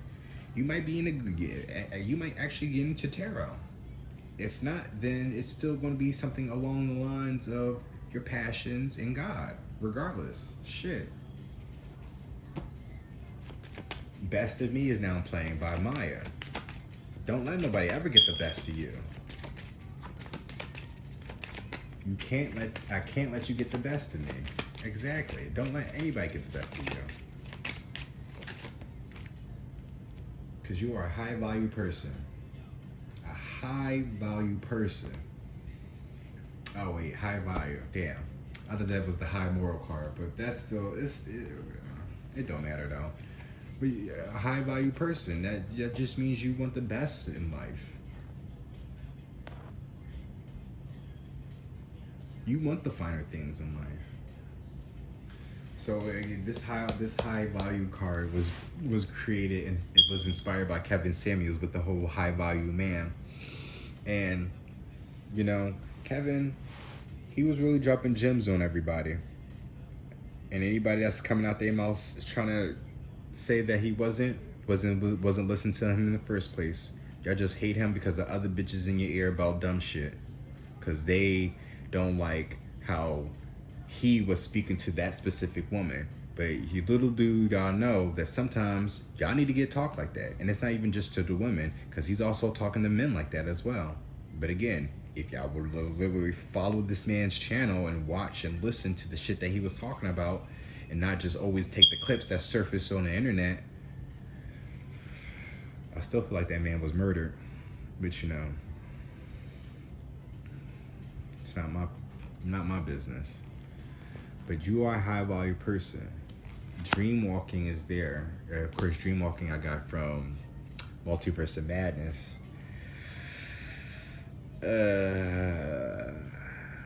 So again, not even so again, this dream walking, I can look at that, you look at that as black magic. Literally, that's literally black magic. If you already know what dream walking is, it's if you've seen the movie, but if you haven't seen the Doctor Strange and the Multiverse of Madness, it's essentially, it's not even like going into your dreams. So, is it? Because the way dimensions are, well, shit. Because the way America explained in the America Chavez was explaining in the movie, that dreams aren't, those aren't really dreams. Those are just alternate universes that you're experiencing, which makes sense sometimes, because whenever you dream, it's like your dreams is always different, and then you know you always end up in some weird and strange places. But this is basically somebody trying to control you, essentially, right? Because that's what the Scarlet Witch ended up doing. You know, she's trying to get back to her kids. Oh wow. You may have, because the Black Widow is there. You may be dealing with a Black Widow, but you're also dealing with a clown as well. But whoever that Black Widow is, they're able to dream walk.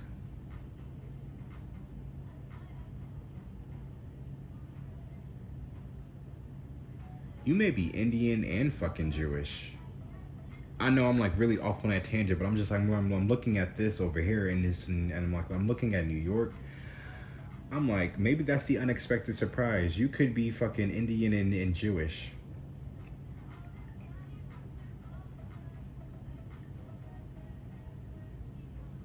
But this dream walking, then again, that's somebody's trying to control you.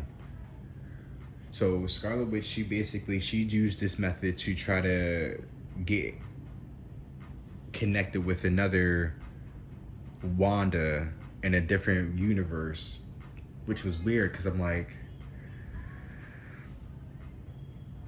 she had possession of another version of herself. But why she just couldn't do that every single time just to be with her kids and just, you know, just live her life? But no, she had to go through extreme and basically take possession of her alternate universe self to kill everybody that got in the way of her to grab America, so she can open the portal to then go grab her kids, who weren't even her kids, because they were already another Wanda's kids in a different universe. So, shit, that may be a situation, because you're a high value person. So somebody might be trying to steal your dream, essentially. We have the moon there. The moon is all about secrets, things being, I say things being illuminated, but also just things hidden in the dark as well. So somebody could be doing some shit behind closed doors, and it could be a high value person, because they got the money to pay somebody to do this shit. But again, plant your seeds now. Whatever happens by October, by Halloween, you'll be protected. Because you know, mischief night is literally the night before Halloween. And that's my mom's birthday. And my dad was born in February. I mean, why the fuck I say February? He's not born in February. How you a Scorpio and you born in February? He was born in November. And that's why he's the cusper.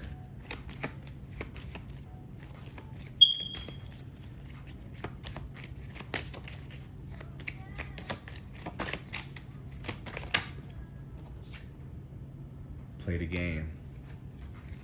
If you're a gamer, right, play the game, because life is a game for some people. And if they think that it is a game, then they really need to know they need to know that, well, even if it's a game or a movie, you should know your role. But if this is a game, right, every game has an avatar, as we learned from Moon Knight as well. You know, if Khonshu is the player, then the player character is Mark Spector, because Mark is the real person, and then Steve is the alter. So again, if they think this is a game, then they need to realize who their alter is, or who they need to realize that they are the avatar of somebody controlling them. So if you're a believer in a God, if you believe in God and you think this is a game, then know that God is in control. But if you think this is a movie, then you are the main character, and God is the director or the producer. Actually, when it comes to the movie, though, you and God are the producer. One's the executive, and one's the actual producer. So again, if you really want to look at it from the business aspect of movies, right? When you do have executive producers, I don't think executive producers are hands-on. They're just more so observing everything, but they'll put their input when needed, right? As God should, as God does. Bottom. Ooh.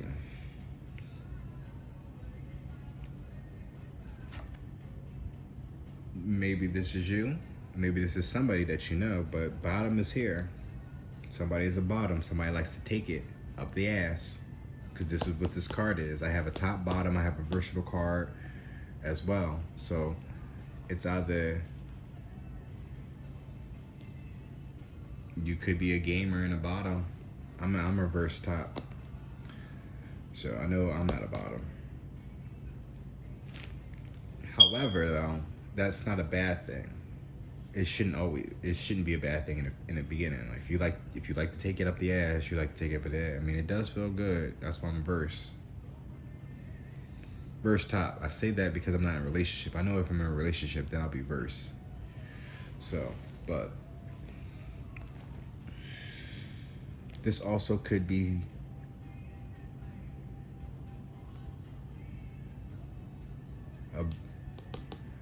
I don't know, because the way I got the card set up, it could be somebody playing games with you who is a bottom that's dream walking on your ass. It's like so many ways to interpret. Life path number.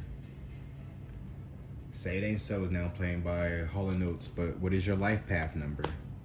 Your life path number will definitely help, in understanding a lot of things. First of all, Google what life path number is, and then once you figure out what your life path number is, or once you find out what life path is, then you should figure out what your life path number is to then go about the situation. Massachusetts, exotic loud Reggie, so somebody could be smoking, or you need to smoke. Fucking smoke and play the game. Maybe that's something that you need to create. If you do smoke and play games, don't stop that. Continue doing that. Especially if motherfuckers is trying to tell you how ungodly it is. If you know in your heart that if this is what makes you feel good, not even just feel good, but it's like the more light. And it's funny how I told you, right? Because all that stress my mom put me through, I resorted to smoking weed. Because video games, wow, y'all. I don't manipulate my cards, but the fact that I talk, the cards communicate with me. This is God also speaking, like just confirming everything. And I'm not just gonna put everything on God, even though I should. But it's a whole system. He has angels. He has archangels. There's the ancestors are all here too. They all are. We all work for God. They all work for God. We all work for God. So smoke and play the game if that's your thing. Shit. If your parents are stressing you the fuck out, if you don't smoke, then maybe play the game. Maybe that could be your vice, right? But if it's something that you do, then continue doing it. Just don't overdo it though. Because again, especially if you're smoking is bad in general. It don't matter what it is, in any way, shape, or form. I've transitioned over to the oil pens now, so. But again, I still feel like it's a lot harsher on my throat than I'm actually smoking from a blunt. Go figure. But you also have Superman here too. Funny story. Because my dad growing up, he was a Superman. He was in the Superman. It's funny because I'm in the Batman growing up. But the one thing that got him with his mom, right? He told his mom straight up, Superman can beat Jesus. And sure enough, she whooped his ass for saying some blasphemy, something so blasphemous, right? It's crazy. You can't even say shit like that and you get your ass whooped for it as a child. But is he wrong now? I mean, clearly, yes, he's the son of God or whatever like that. So you would assume that he'd be able to go toe to toe to Jesus. Actually, no, it's not going to. I mean, to Superman. And honestly, if Jesus was about that life, clearly, Jesus would fuck Superman up. However, Jesus ain't about that life. So Superman could kick Jesus' ass, essentially. Because he allowed it. That's all. That's the only reason why. But also, too, this is you. This is also you being Superman. Being separated from your family. To go somewhere into a foreign place, maybe traveling to New York or Massachusetts. These could be your destinations. Maybe you live in Massachusetts and you gotta go to New York, or maybe you live in New York and you gotta go to Massachusetts. Or maybe there's two different people, right? One actually lives in New York, one lives in Massachusetts, and y'all both need to get out of those places. You may not need to go to New York, you may not need to go to Massachusetts, but I mean, it's here though. Whatever floats your story. But Superman is here. It's leaving your home to go somewhere else, essentially, into a whole different other planet, or a whole different other area, and starting all over. You know, because Superman, no difference from Goku, was an orphan. Well, Dragon Ball Z and Goku and Superman have parallels, not 100%, but the whole. Right, they are both aliens. They come from a planet far away from Earth. Planets were destroyed, and then now they live on Earth and are essentially superheroes in their own universe. In reality, right, your family doesn't have to get destroyed. However, metaphorically, the family was already destroyed when they weren't aligned with God. Right? So it's time for you to separate yourself now and go somewhere into a foreign territory, foreign lands. It doesn't necessarily mean leave the country, but if that's what's calling you to do that, then do that though. You know? Use your intuition. Pay attention to your intuition, but always communicate with God. He will lead you the way. I am just a messenger. You know? And it's standing up for yourself too at that. And also know that Clark Kent is very fragile compared to Superman as well. So you may be Clark Kent right now, and once you move, once you move to that new space and build yourself up, because like I said, this is all gonna be trial and error, trials and tribulations to build your character up. So all this is building you up to be Superman. This is making you strong, stand up, right? To be the hero, to be the savior, essentially. Wow. Because then now we're looking at Superman and how even in the Man of Steel movie, I believe it was, they kind of made allegories to Jesus in that. So look how the parallels, religion and all that. So no matter how you look at life, whether it's a video game or a movie or a TV show, as long as you know your place and you continuously, communicating with God. I mean, if it's a video game, then he's already in control. He's already telling you what to do. You've already allowed him to do, do what it do. But I still feel like, though, in that aspect, he still allows you to play the game as well. Because there are certain video games where you can have the option to play it, but then you also could set it up where the computer can be in that position of the main character. I mean, not all games are like that, but I'm only thinking about Super Smash Brothers at this point, because you know how you could, of course, you can play up against 48 players now. But even if all those players are there, that character that's usually in that number one spot, you can make it to a computer and you can still watch everything play out like a movie, essentially. So just keep that in mind. But you're dealing with a clown though. So whoever this person is that was supposed to be a father figure in your life, who then traded on you, is a clown to you. Set that boundary. You don't I was about to say, you ain't gotta respect people, but you should always respect everyone. Treat everybody with the utmost respect, but do not tolerate disrespect at all, no matter who it's coming from. Shit, even if they are somebody who's claiming to be a believer of God, there's no way, shape, or form they should be disrespecting you.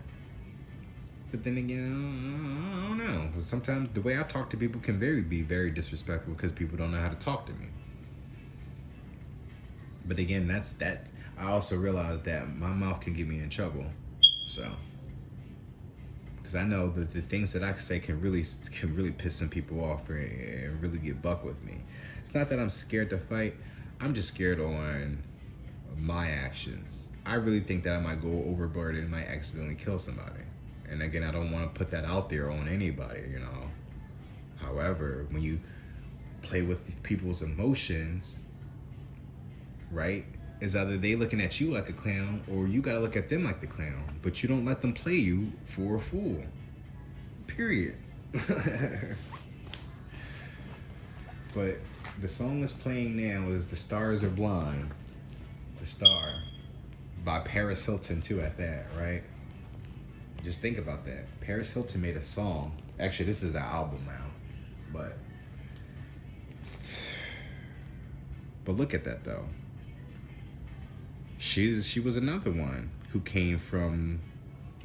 Well, she came from privilege, though. However, she never let that privilege get in the way of who she wanted to be in this world. Just remember that. So, yeah, there was a sex tape of her out there, but she finessed that. She had a reality show, then she got into music, and now she's, in the background, still making money doing things, showing people that, yeah, I've done some things in the past, but bitch, I got a brain. So, Nine of Wands, Wounded Warrior, the Moon, the Secrets, right? But at the end of the day, she still was planting and growing through all that chaos, sticking it to the man, essentially. And now she's still successful. in her own right, even if her family disowned her for that sex tape.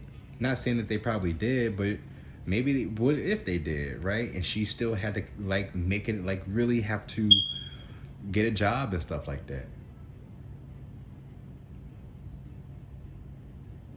So just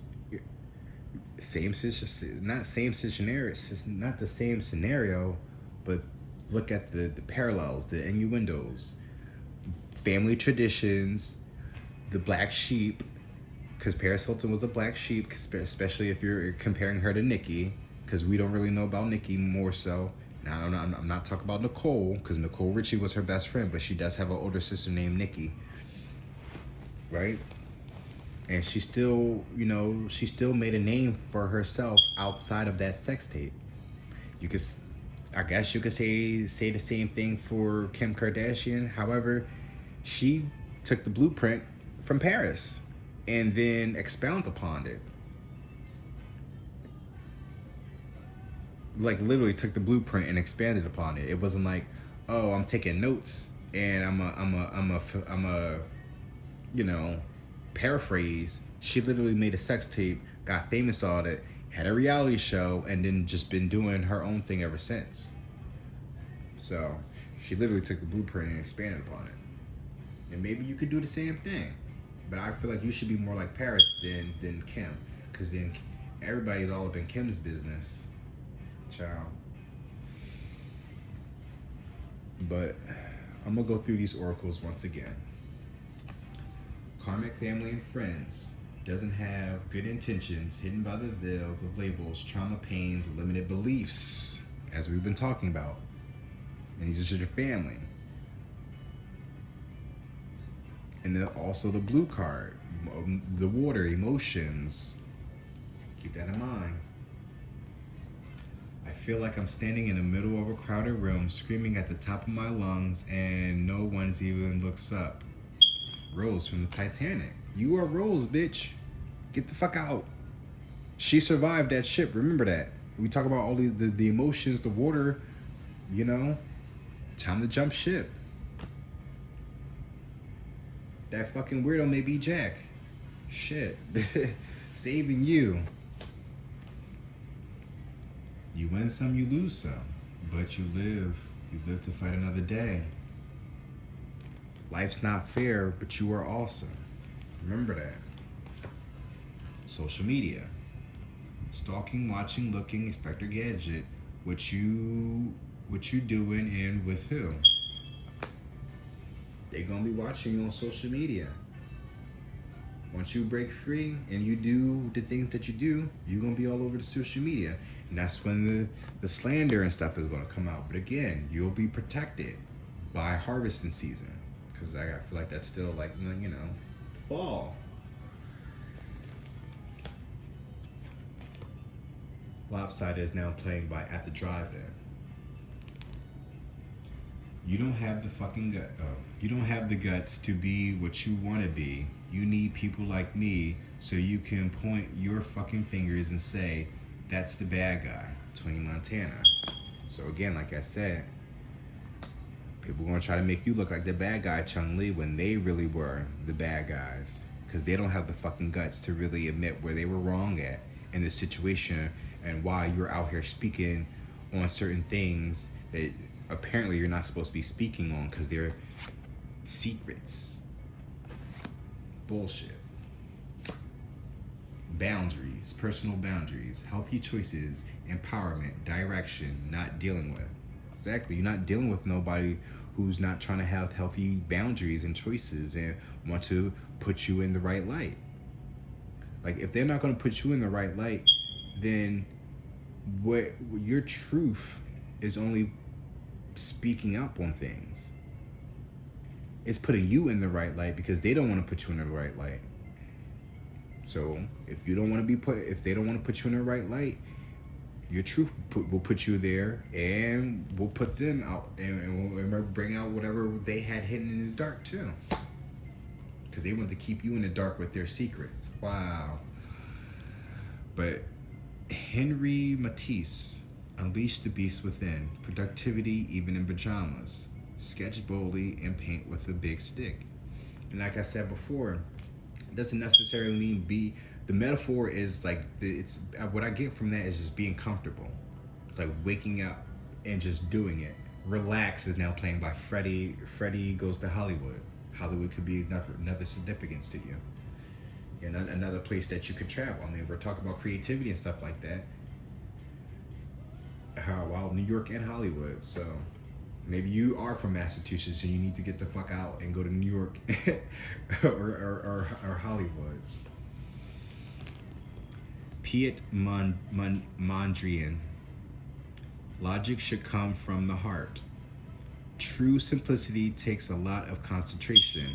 Find utopia in a straight line.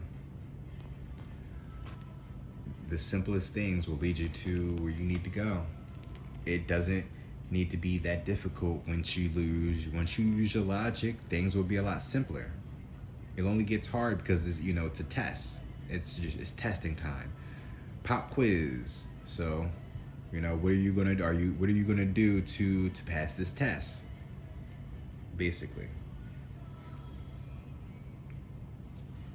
Because if you fail, then it's only gonna set you back. And you don't want to get pushed back any farther than what's already has been happening in this family dynamic. And then you have William Blake. Hell is hypocrisy on earth. Vision requires not sight but spirit. Madness in life, genius in death. So right. Be bold, be brave. They're gonna think that you're crazy, but guess what? When you die, they're really gonna appreciate you. Unfortunately, that's how I feel about Kanye West. Yes, that man may be a little bit off. That's how some people want to look at him, but the man, he speaks from his heart, and he never really backs down.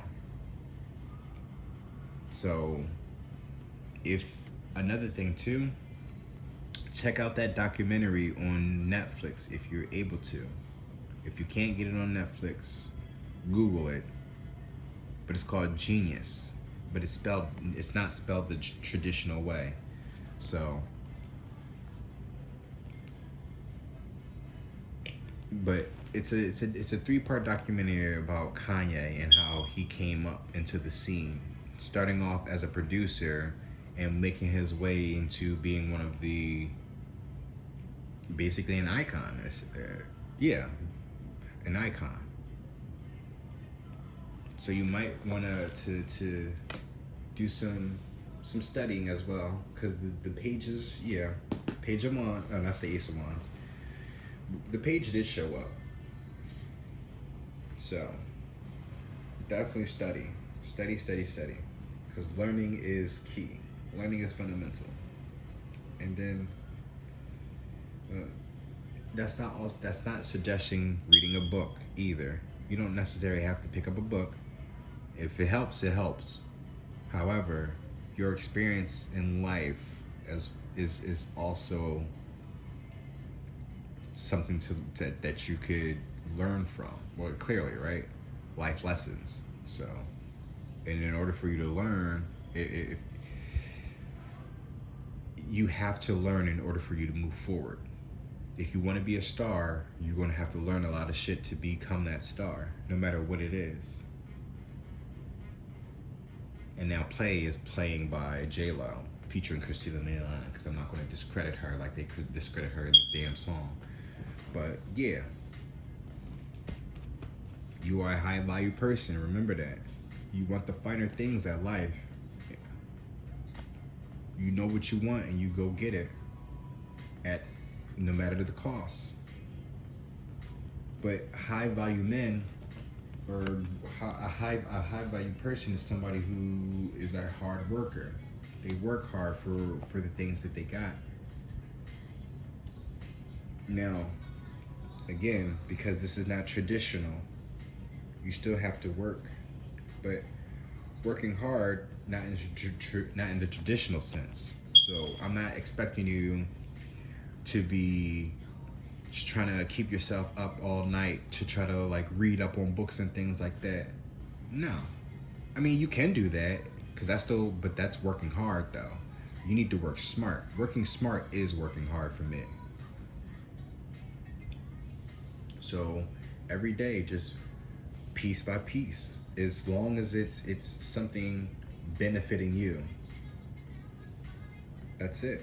That's you. That's you working. That's you working hard. Now, people may not be like, oh, well, you're not doing this and you're not doing that. Well, if it's a part of what it is that I'm working on, then I will get to it. Right? I appreciate your input, but don't sit over here and dictate how I should be doing things when you're not the one enduring any of this shit. Because if I sit here and take your advice, like I sat here and took my parental's advice, it's gonna lead me into some bullshit. Lead me back into some shit. So we don't want that. So again, use logic instead of following shitty advice. So everything I may have said in here may not have been the best advice for some of you. So really use your logic, use your discernment, communicate with God. Like, I just watched this video and this nigga said that I gotta leave my parents. How do you feel about this, God? But if you already know deep down within that you need to leave that place, then go. There's no excuses for it. Stop trying to, stop excusing bad behavior. You don't need to endure any bullshit any longer just because you're with family. Fuck that family, for real, for real. You know, somebody told me yesterday, they said Happy Father's Day to me. I told them I'm not a father, you know? And then the one thing he said was, you ain't missing nothing. You know? And I was just like, well, damn. I mean, maybe he got kids that he's not really speaking with. You know? But you got to think about, how do you treat your kids? For your kids to treat you the way that they treat you. Because you can't be like, well, what am I doing to my parents that they're treating me like this? No. You have been nothing but nice. You've been doing things the way that you were taught to. And if whatever that you're doing doesn't sit right with them, and that's on them, because there's something within them that they don't like within themselves, because you're doing better than them when they were younger. And that's what is another thing or two about getting back to like how I think my dad is jealous of me, because he spent most of his life working, right? Job. He remained doing the same job for quite some time, even after, but it's like maybe under different companies, but it's more like promotions or whatever. But he prides himself on his work ethic, right? But then always tried to belittle me. Him and my mom always tried to belittle me, like I don't got no fucking work ethic. Y'all don't be around me to know how I really work. Y'all don't be around me to see the bullshit that I go through with these damn jobs for them to not treat me with respect. And if I'm not being respected, then I'm leaving. I don't give a fuck if they can find somebody that can do the job better than me. It don't matter.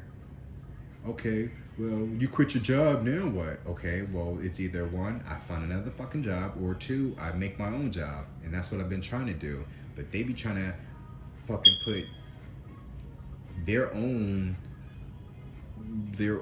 rules and regulations to what it is that I'm trying to do for myself. And it's just like, I get that you're the parent and all this other stuff, but if you can't allow me to flow in the way that God is leading me to, then there's going to be a problem.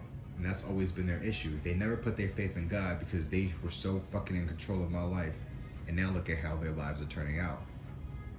My dad sat there and said that, oh, I'm not going to pay for your college and this, that, and the third in my sophomore year. Baby, let me tell you something. Because again, he was still doing some shit I mean, it's not a day. It wasn't like a daily thing, but he's done some shit that was like far left.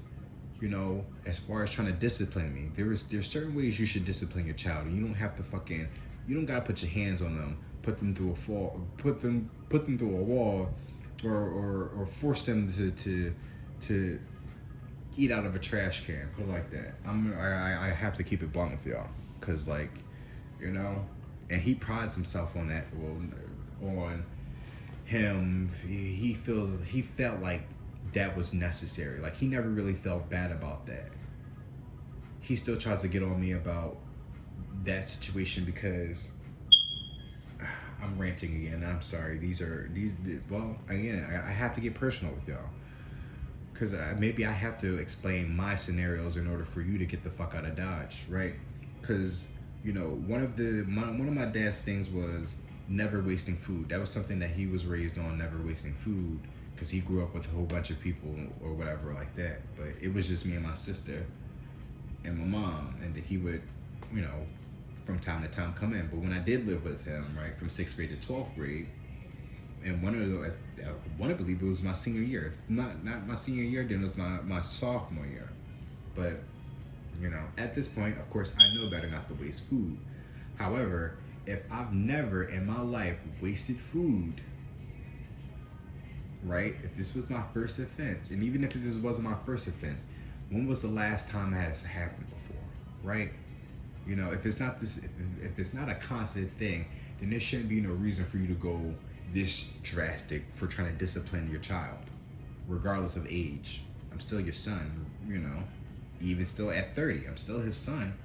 But it's just like, y'all want to still use that, oh, you're not a child and you're grown and I'm going to take care of you and this, that, and the third. All right, well, you're grown too and you're going through some shit right now and I don't got to take care of you regardless, you know?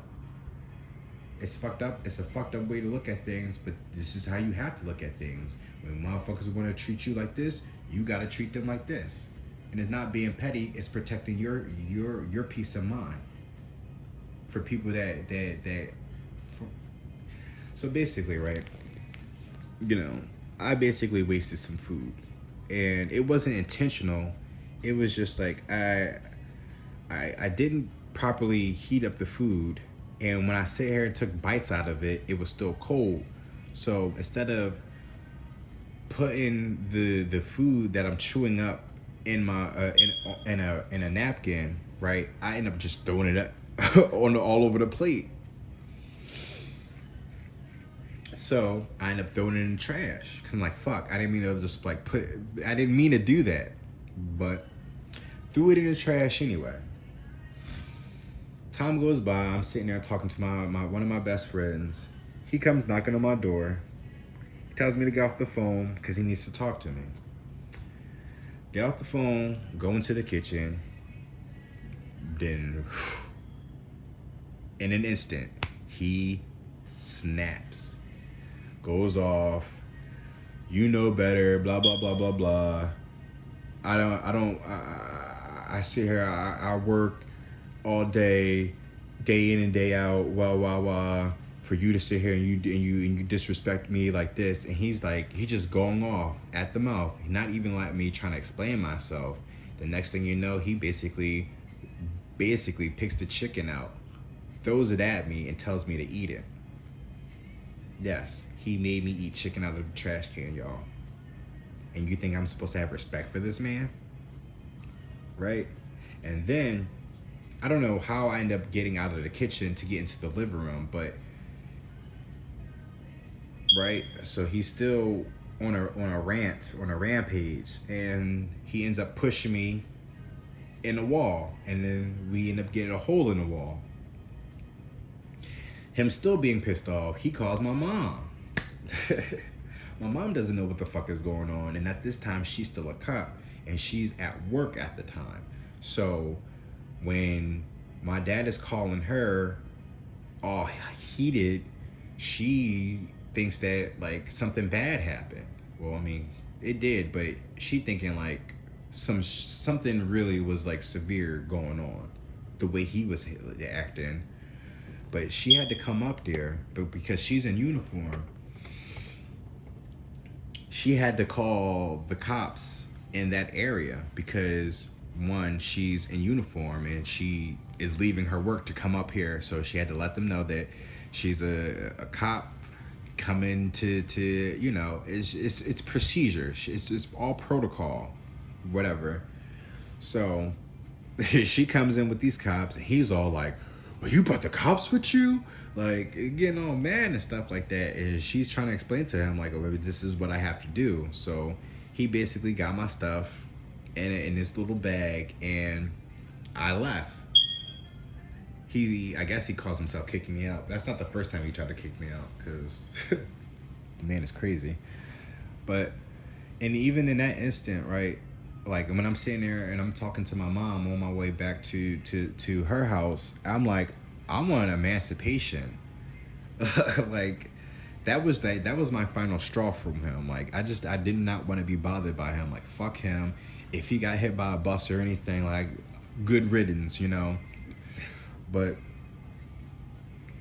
I never got the emancipation. I ended up going back and I ended up spending out my, it had to be my senior year, because I ended up staying until my senior year until I graduated. But the gag is, right, once I graduated, right, oh, wait, because during that time as well, eventually he ended up getting a promotion, right, and he was supposed to move. Well, he moved, right? He ended up moving to Virginia, and he wanted me to go, but I'm like, this is my senior year. Why the fuck am I about to sit here and start all over with school and meet a whole bunch of people? Like maybe it would have been necessary considering like how introverted I was, but you know, and I just could have focused on my work. But still, like I've already been established here. Like I've already done jumped from schools to schools already. Like really about to fuck up my senior year at that. So they end up negotiating that my sister stayed with me, you know, until I finished out the rest of my year. But after I graduated, right, he ends up getting laid off from that job. Like it's funny because he was saying how like, yeah, like I was getting ready to finish paying off something, and the next thing you know, I got laid off. And I'm thinking to myself, well, karma's a bitch, isn't it? You know, you sat there and you put me through situations for no reason, unnecessary situations. I mean, that was one instance, y'all. There's a couple other instances that might, that I might end up speaking about later on. That was just the main one, right? Because it's ironic, because then he tried to find other work doing something, and then he ended up getting sick. You know, he was diagnosed with melanoma, and then he's been struggling, to maintain his health ever since. Still to this day, he's taking all this medication and stuff like that. Still gotta go to doctor's appointments. He's going through chemo and stuff like that, or he's been through chemo and stuff like that. Like he's going through it right now. And I'm still over here trying to get myself together, still struggling to get myself together, right? So I was like, just imagine if my parents were supportive of me, how I would have been there for them in this moment. But I'm not. So I can't feel bad about how things are when they were the reasons why things are the way they are. My mom acts like she doesn't need somebody in her life, but whenever she needs things done, she's always calling me. The fuck? Why are you calling me, sis? I'm not your man. I don't live there no more. So why am I still being brought back to the house? Oh, because I'm her son. She still thinks she has possession over me. But I'm more lenient against my mom, even though she's kicked me out, but that's my mom, I just, again, that's still that fucking, them labels. That don't mean shit. You kicked me out of the house 3 times, and you shouldn't have had to kick me out in the first fucking place. I've done nothing. Like, she makes it seem like I do the absolute worst in that house. But that house is falling apart all because of her. All on her. Not my help at all. Because if I did help in that place, that house would have been fixed up the way that it was supposed to. But she doesn't want to she doesn't want to pass that house down to me like it's supposed to have been passed down because of birthrights and rite of passages and shit like that, you know, especially when you being the first son. Regardless if I have an older sister, I'm the first son, so there's certain privileges that you get as the first son, and people don't want to and most people don't realize that, you know. But what's even more frustrating is that my neighbor, because I lived in that house my entire life, other than, you know, that moment where I lived with my dad. But even living with my dad, every weekend I'm back at my mom's house. So, you know, I was like, you know, I'm only there for school, and I really live with my mom. But my neighbor next door, you know, I grew up with that family. We grew up with that family, and the original owner, you know, of course, was older than my mom. But once he got up there, well, once he passed away, he passed that house over to his son. Maybe it wasn't his oldest son, but he gave it to the more responsible son. Put it like that, you know, because traditions, birthrights, and shit like that. And that was the thing with my dad's side of the family, because he had two other brothers. It was him and two other brothers. He was the middle of the brothers, and then he had 4 sisters. Yeah, it was my oldest. Was she older now? And then he had the twin sister. Yeah, 4 sisters and 2 brothers, and then so 4 sisters, 2 brothers, and him. So 7 kids. Out of 7 kids, it was him. So and the oldest brother, right, couldn't get it. So everything was supposed to be on my dad, but he wanted to follow up after his brother, and that's why he's in the predicament that he's in right now. The only one that really kind of listened to my grandma was my youngest uncle, and unfortunately, he passed not last year, but the year before last. That time when I thought I was living down south, right? When I thought I was gonna be living down south, and I went to go visit my grandma. That's when he died.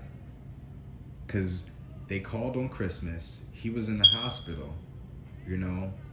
He was in the hospital. We all was on a Zoom call, you know, trying to talk to him or whatever. I made the announcement I'm going down there to visit.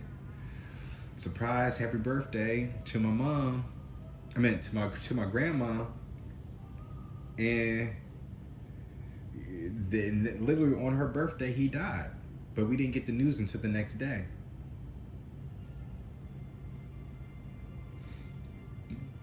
So, but he got married, maintained a wife, had a kid, and was still married up until the day he died. So he was the only one that did what he was supposed to do, while the other two brothers are still out here struggling. My oldest uncle, you know, he's hurt as well. He got hurt on a job years ago, and he hasn't really recovered. So it's been hard for him to find work. So I really don't know how he's really getting by. And then my dad's just been sick over the past couple of years, so they're basically fighting for their lives, essentially. But the shit that happened with my uncle and his kids were very out crazy, as like, I don't know what it is about those men and their anger. So it could be the same situation, like family traditions, people not knowing how to communicate with God properly, even stepping out of family traditions, and then for you to try to create your own family traditions, and you abandon them, right? So you can't really expect the child, they can't expect you to listen to them any much longer, considering that listening to God has always led you to the right path. So keep that in mind. Continue listening to God. Always listen to him. So anything anybody says, including myself, you take with a grain of salt, and then you use your discernment, and you go about things like that way. Tom's Diner is now playing by DNA. And I guess I'm going to end it off right there. I said enough as it is. So, again, if you want to maintain that relationship with your family, by all means, do it. You know, I'm not going to sit there and say no. Just do whatever makes sense to you, what makes you feel comfortable. If you know that they ain't going to change, they're still on some bullshit, fuck it. Cut it. Don't even draw the line. You already drew the line. Now it's time for you to build a wall. Build the wall now, because it's you and God now. You only listen to God. You only obey God. Everybody else is just an afterthought, like how you were an afterthought to them. How the times have changed. So, like, cause even, yeah, I'm done talking. I don't want to keep going on and on about it, my situations, but I hope this helped in some way, shape, or form. Please make sure to like this video if it helped, especially if you're reoccurring. If you're reoccurring, please subscribe, and also check out my channel description. No, it's not the channel. Check out the About Me, I believe. There's a link to my Linktree that will basically give you all my socials, to my Twitter, my Twitch, my other YouTube channel, my Instagram, and I also believe my Tumblr too. But and if you feel like you want to add to this, please put it in the comments so somebody else could learn from your experiences as well. But y'all take care now. I love y'all for real. Peace.